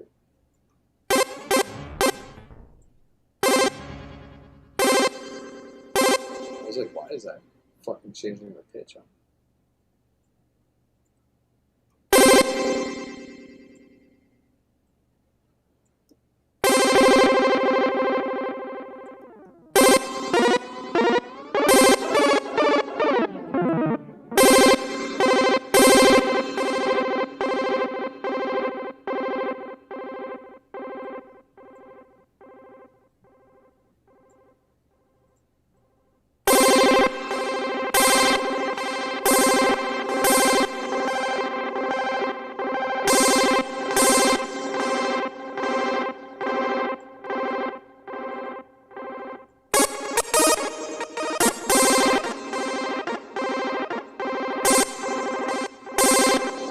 Yo, shout out Sisto.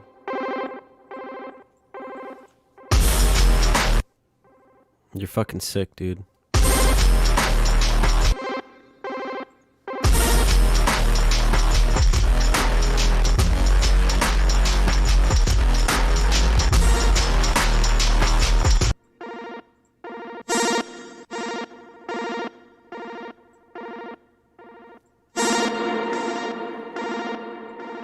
Yo, Nick says, what's up?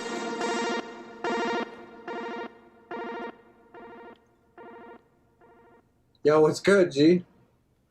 Sisto. You know what? Fuck that one. I want super massive. Or no, Yo, Nick, you want to give us some feedback on our drop? This is still kind of whippy right now, but...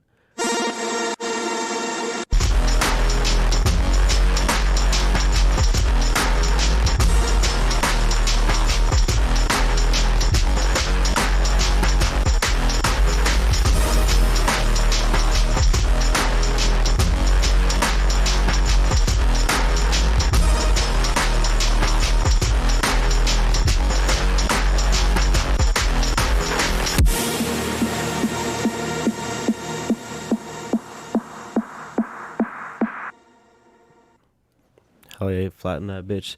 There's so much like echoey everything. Yo, I told you switching out the drums was gonna be a good idea. Sisto's all like, yo, these drums are fat. Yeah, that was a loop from Samplifier we threw in there earlier. And just made it fit. A loop from Samplifier. Yeah, he's talking about the intro drums. He hasn't heard the drop yet. Oh shit. Okay, yeah, let me run it from the top real quick. Alright, for everybody in the chat, we're gonna run from the top. Sorry, my bad. Just been all Yeah, he just focused on joined. this shit. Let me actually just real quick.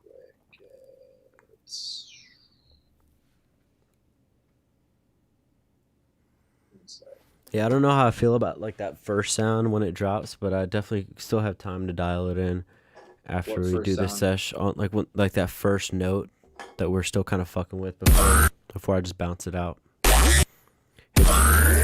Oh, that one? Yeah, so we'll still.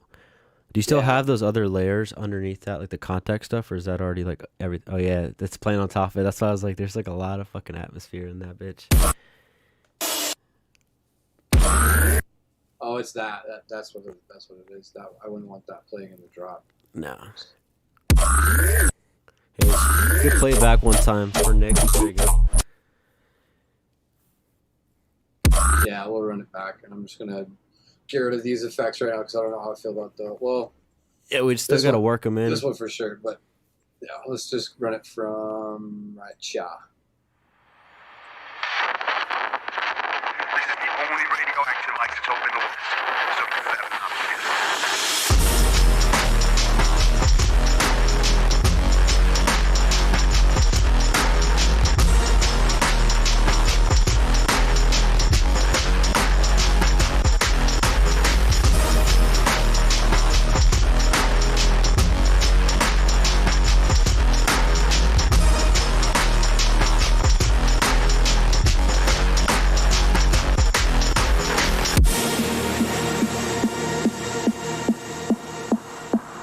Obviously, like literally nothing here yet. There's nothing here. Nothing.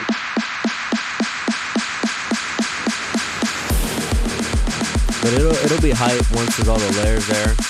Just a long ass build. Wait, I was actually sorry, guys. What the fuck?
Okay, so 9K is way too rich, honestly. I just noticed that in span. Yeah, that wasn't there before. When it was in my project, everything was pretty even.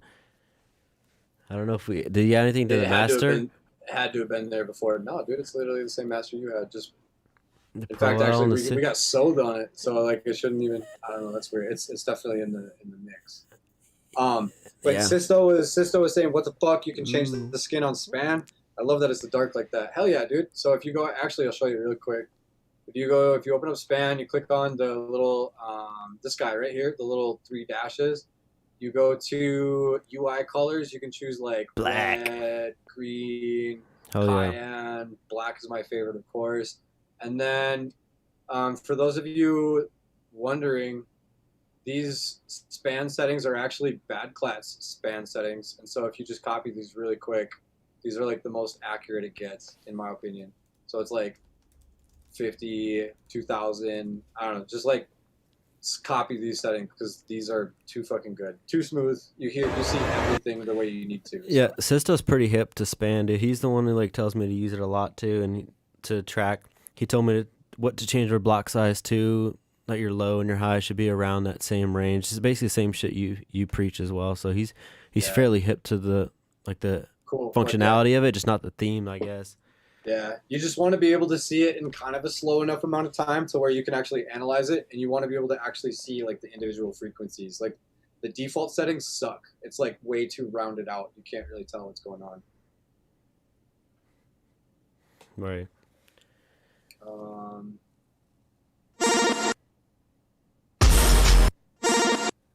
If we do like a transport kind of thing.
So Nick is saying that he likes the flow of it, but possibly the stereo field isn't filled out, or there's not enough change in it. It sounds like it's just kind of in one space, and I kind of feel him on that to a certain extent.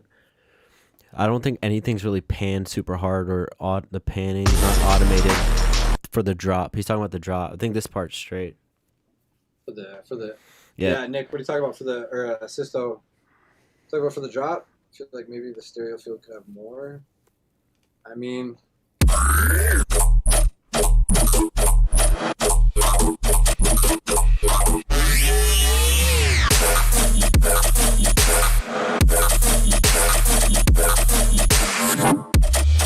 yeah, we definitely need we need more like background effects to kind of fill out that stereo image. But as far as what's there, it's like it really can't get any more stereo without going out of phase. We're gonna maybe push the MS like another dB or two, but like yeah, any more it's gonna go out of phase.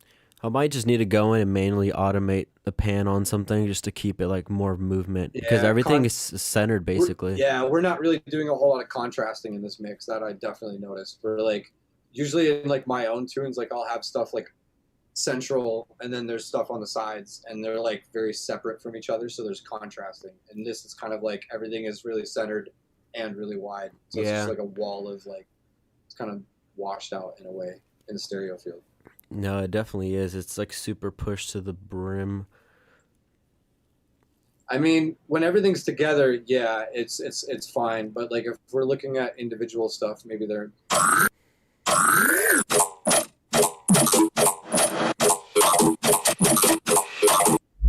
mean, that's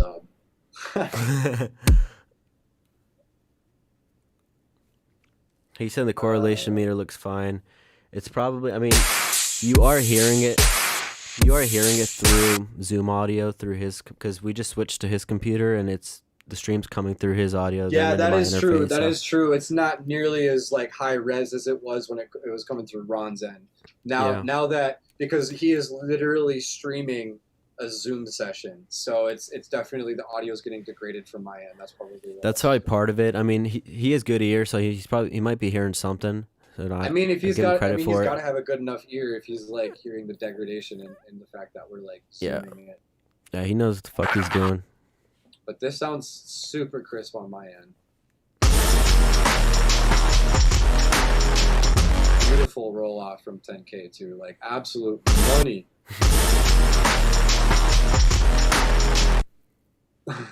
Money. No, it is. The mix is pretty clean for definitely the intro at least. But as far as like adding new sounds go, I'm kind of getting lost here. Yeah, if you want, make some sound design.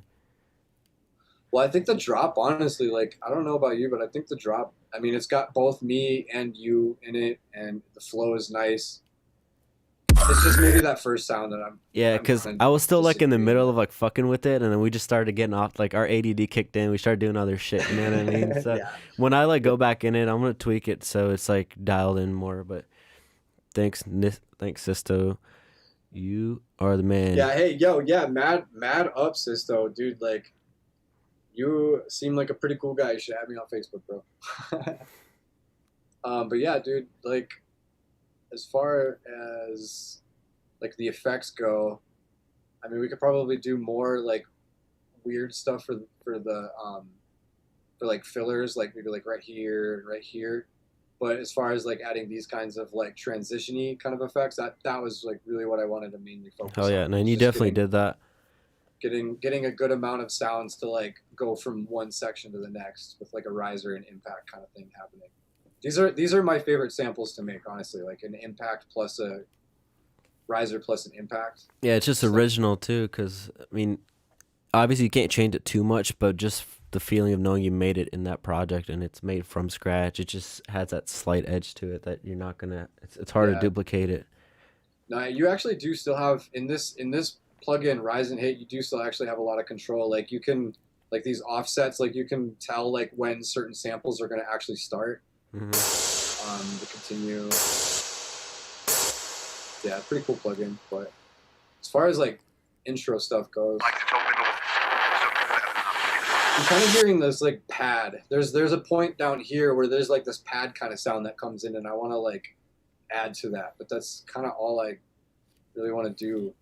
Really, like I feel like this intro is kind of pretty sick. The only thing we would want to do is just add this out. Yeah, the intro is cool. I think in the build up is even cool too, but it needs like, it kind of reminds me of like a Murata type of intro, honestly, the way it's just like that snare coming in, but we just need more of like mids. Like we need more shit going on. Yeah, at least in the drop. I mean, even that idea of taking like one of these synths. Yeah, and filtering them in for sure.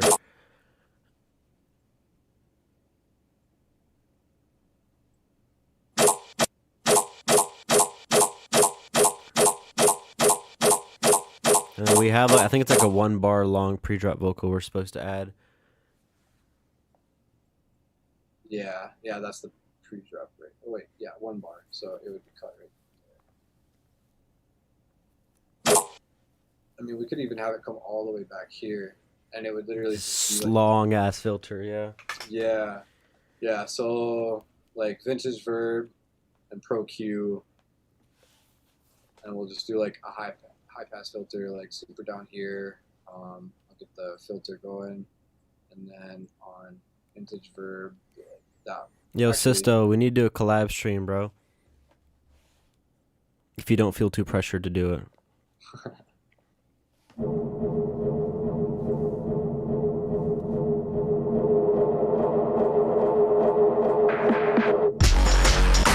Maybe put like a utility on here too, so it doesn't start so loud. Yeah, it's out there.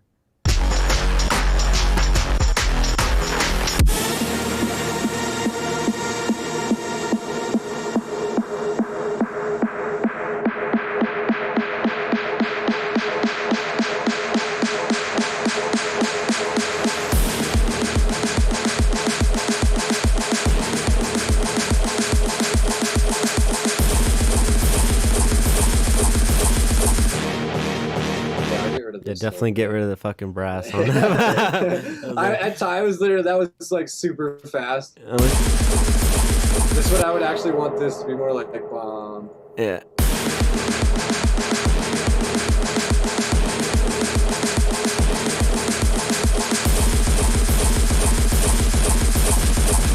Yeah, everything's triplet. So I thought you were trying to go for like. Oh, you are totally right. It is triplet. Okay, let me just real quick. I thought you're trying to go for like that, dun, dun, dun, dun, dun, dun, like that generic brass, like before the dude, drop. Yeah, Like, that'd be funny as shit. Na, na, na, na, na, like a generic vocal, like switch up. Oh, you're actually fucking doing it. Get the fuck out of here, bro. No, I didn't even mean there. I mean like, you know when it drops, it's like dun, na, na, na. Like Ivory does it a lot. Virtual Riot has it in a lot of like when he's playing live shows, like on like right there. Dun, na, na, na, na, na, na. Yeah, so it'll be like go boo, Get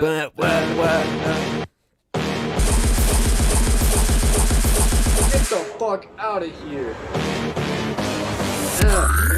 No, it's actually 8. It's 8 beats. So it starts. Move that over left a little bit, and then it goes na na na na na na, and just cut out the last one for a vocal. What, I know. But what I was doing was like it stops here. This is vocal. Oh shit! Vocal You're switching drop, it up.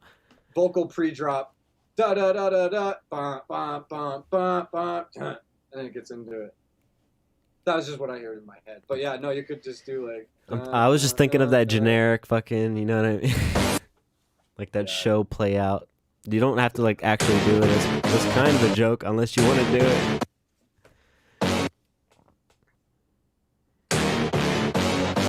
I think you just basically have to go like 2 steps up for each one, and then it goes down 1 step. So this one would be like. What was that? 7? No.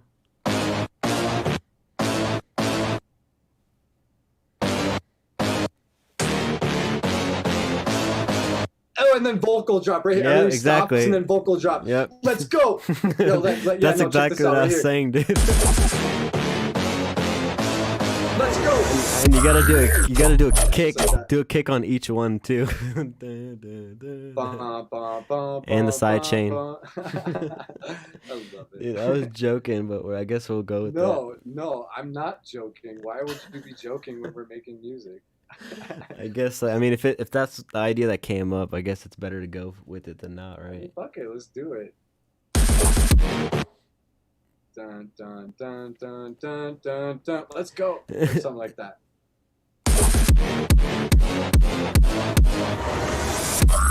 I'd maybe use a different kick sample though, because the same one we use for the drop, it kind of loses its hardness, or maybe even fade it, or do something different to it. I'd filter it. Yeah. Usually, that's what I would personally do. Is just like you'd have this like filter come in right here, just kind of filtering in.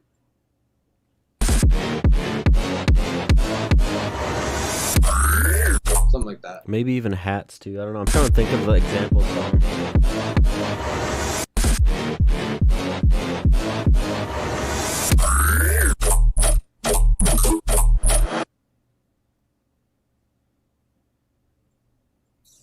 I don't know. At that point, though, it almost sounds like that doesn't need a fake drop. Yeah. No, it can never hurt with the fake out drop, dude. Literally, if you go to like any show, you're gonna hear it at least like for a half of any dubstep artist set. Ask Sisto. No, I know. No, It doesn't, because like everyone's heard that brass before, and they're gonna expect it to drop. So if we hear the brass and then it's another fake drop, dude, fake drops on top of fake drops. You should hear this other collab I'm working on. It's a drop, and this motherfucker did another 8-bar build to let it build up some more, just to add hype. Like sometimes it's like what people do for edits sometimes, but like you'll literally put it in a song just to build like that fake hype. So there's a bunch of ways to do it, but whatever works, right? Yeah, no, definitely. Whatever works.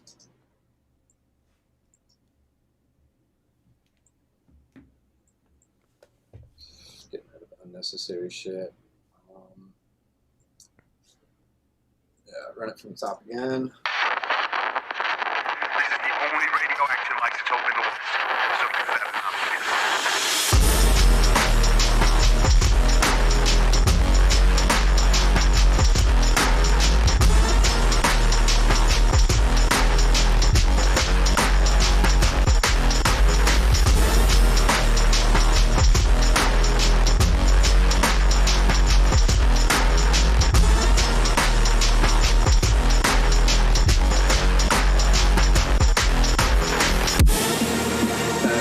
This sound delay should come in like once every few so often.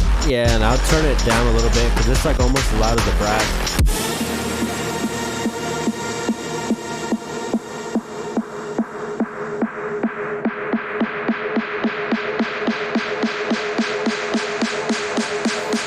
Yo, stop it.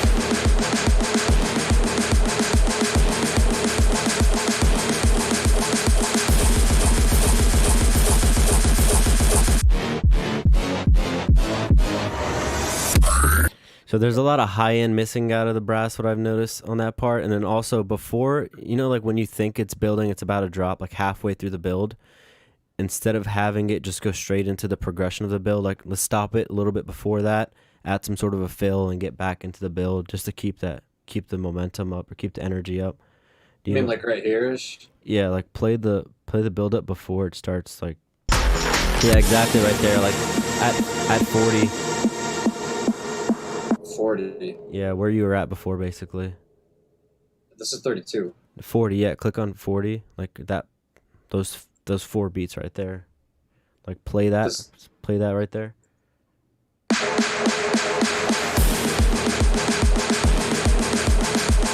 Well, I mean, as far as like that kind of arrangement goes, you can definitely just chop up what I got here. Yeah, I'm basically saying like cut out almost like everything right there, add some sort of a break to like suck you out and suck you back in, so if you get what I'm. Oh yeah, what I'm saying, you know what I mean? Instead of just making like and we'll throw in like a fill or whatever else we want in there, just so it's not like a generic just bring up the LFO rate on the snare type of build. Just put in like a little bit more effort, I think would sound cool.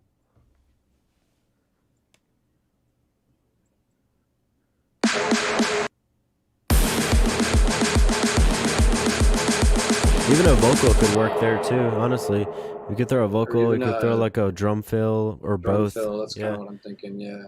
a drum roll with a vocal. Yeah, I don't know if YouTube will kick me for this, but like, can I show you something real quick? I'll Hold play it off my phone, so it's not like through the stream.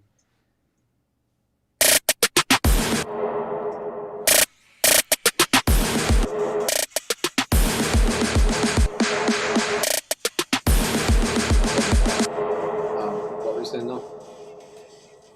I'm gonna show you something through the mic real quick. Listen to this. This is the brass idea I'm talking about.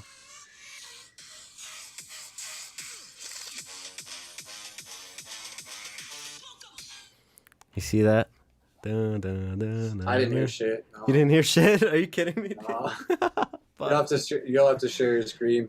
I mean, if anything, like Twitch will, or YouTube or Twitch will just fucking Yeah, they'll block out demonetize this that part shit. of it.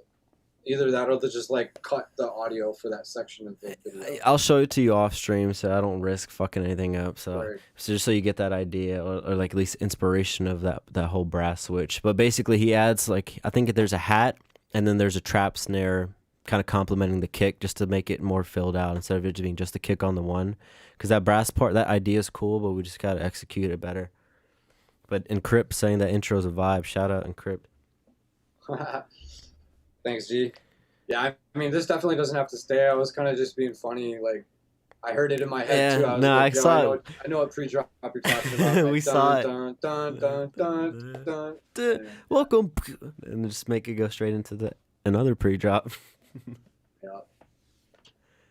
Wah, wah, wah, wah, wah. All right, we were supposed to be Trying to over think at of what else 10. to add. It's almost 12, so we'll cut it off at 12 my time. So that's like a little over 15 minutes.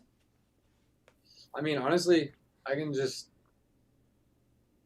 save what we got right now, and then we can just start wrapping up now. Honestly, Yeah, you just bounce it back over to me, and then we'll just continue. I'll basically work in the new element. Are you gonna send a project, or are you gonna bounce it? I'll just do what you did and bounce what I created and send it over to you. So all you got to do is line it up to the grid, and then you can chop it up and do whatever you want to it. Sweet. So yeah, like I'll just literally Yeah, just turn off the shit I already have, unless you changed it. yeah, And no, I'll then- turn off the shit you already have. Because it's like this stem and this stem. Yeah, so I'll Yeah. just turn these 3 stems off and then just export this without the limiter at, I guess. Well, hang on. Actually, let me just double check something. Yeah, turn off everything else on the master and just push the gain to 12, and it'll even out to what it was before. So if I put it down to 0. Yeah, if I send this back to you like this, you're just going to want to do what I did and then just put like a utility with plus 12 on the stems. Or at least the stem that I send you. Yeah, no, that's all you're going to have to do. You don't have to do anything in the project that you already have on your end. When I send you my stem, which is just going to be all this shit, or stems, whatever I send you, you're going to want to bring up 12 dB on your end, and then everything will match.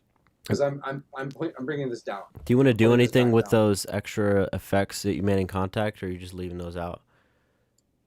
Anything that's muted, nah. I was just gonna Just cut it. junk those. But I mean, like, yeah, I'll leave that in there for you too. Like, if you want to mess with that or anything. But yeah. Delete those synths at the end. I guess you're gonna turn that off anyways, right? Yeah, that's cool. 'Cause I was gonna. Yeah, I'm just coloring them, so I'm coloring them so I don't get confused. So everything that's purple, I'm gonna send to you. So you did change the drums a little bit. Do you want me to use what you have there? I didn't really change the drums. No. Did you All we really- duplicate them or no? I thought you did. I mean, all I did at the end was just take that kick drum kick. and make like Yeah, 4x4 kick loop on the end. yeah, that's straight. Yeah, you could just turn that off too. Oh yeah, no, I'm not gonna send you what you sent me. I'm only gonna send you what I created. Sweet. So then you can add that, because then you'll just basically be doing what I'm doing, adding this to what you have. if that makes sense. Yeah, no, that makes sense. You're just getting what's in. I was just purple. making sure you didn't do anything like special to the drums that I would just have No, to do. I didn't. Yeah, it was literally just that one spot, and like I guess right here I added the kick drum because I felt like it not having a kick drum there wasn't as impactful. So Yo, I think like on the breakdown it should have a kick, like boom. So I think what you might have been hearing was the ghost notes, because I think the channels are on for the ghost notes. So that was playing on top of the drums. Weird. Do you see it? Not really. The triggers, are they off? No, they're off. Okay. No. You just had the kick No. and the snare group, and those are on. So I thought those were the triggers, but you had groupception going No, on. yeah, I had the triggers here, Sweet. but I've only got the triggers on for this shit, and I'm not even gonna. What I'm gonna send you, it's not gonna have side chaining, so you can throw this in, and then the side chaining that's in your project will affect this. Sweet. This is literally just for me in this project. Okay, I got you. But I'm gonna go ahead and turn off Pro C, and then what you're gonna get's not gonna be side chain. Sweet. So then the triggers we have in your project will side chain this shit, not mine. All right, bet that'll work. Yeah. Yeah, I'm glad you brought that up because I honestly probably would have forgot to do that, and then you would have gotten Like side chain. yeah, I got side. I hate that shit, dude. Getting side chain fucked and you can't undo anything. Yeah, when people send you stems and they've been side chained, and you're like, dude, turn that off. I need that without the side chain. Resend. Yeah, but all right, yeah, I got that saved. I'll after this stream, I'll start stemming it out and sending it over to you for sure. Yeah. So it'll take my computer too long to fucking do that. Yeah, I just switched it to the stream ending screen, so everybody can pretty much. It seems like everybody's pretty much dipped out. There's some people still hanging with us still, but I see 6 people still here. I see. see them. I don't know if they fell asleep or if they're like out here with us vibing. Just vibing. They're just straight vibing. Yeah. That's funny. Yeah, let me just end share screen and fuck yeah, man. Well, it was a good session. Yeah. No, we A got good session. some shit done. That was actually pretty fun too. Like after we got past like the first, I'd say like 30 minutes or so, it was a little bit unusual to be producing with like people watching you the whole time or multiple people watching you, but you just like go back to your comfort zone after you realize that like that shit doesn't really affect you, you know? Yeah, well, and not only, dude, I'm not gonna lie, honestly, like streaming with another person makes it so much easier to like keep everybody engaged. It's so hard to sit there and talk to yourself. Like, because when you're streaming by yourself, you're literally in your room talking to yourself. You're the only person physically in this room that's like speaking. And Yeah. there's like nobody physically there to like react to what you're speaking about. So it's definitely a challenge to stream. So mad ups to everybody in the chat. Thank you guys for sticking around. Appreciate you guys for hanging out and just letting us do what we do because it was fun. Hell yeah. Yeah, and if there's a certain time, I know Subsec said my time is 8 p.m. Eastern time, and if there's like a specific day you guys are out here, or if you get off early at work, or if there's a certain hour you like to see us make shit and just fuck around, let us know, throw it in there, and I'll keep track of that so I don't have to dig through the analytics and see what are the peak hours. So let me know, throw it in there, and we'll definitely do our best to stay on top of it. 100%. Don't forget to, I literally just dropped a link to my Discord channel. We both hang out in it pretty regularly. Got lots of places for you to like share tunes and share samples and find new stuff and produce your resources. So I just dropped that link in there. Join up on that shit. Excuse me. A little more shameless plug. You guys should definitely follow me on Twitch too, at Trentcast. I'm gonna be live streaming as well, but for the most part, yeah, I feel like we're gonna have a pretty regular thing here, just like collabing, working on tunes, streaming, doing the works. Hell yeah. No, we'll definitely keep it up, and if it keeps y'all entertained, I mean, we're going to be doing it regardless, so we might as well show you the process if we have the ability to do it. So other than that, thanks for tuning in, and if you haven't already, show some love on the channel, subscribe to it if you want to know when we're back up on here instead of having to look out on either one of my socials. So hit that, like it, so it helps the algorithms. You guys know the drill. But yeah, until next time, we'll see y'all later. Yup. Mad love, guys. Thanks for tuning in. Peace. Have a good night.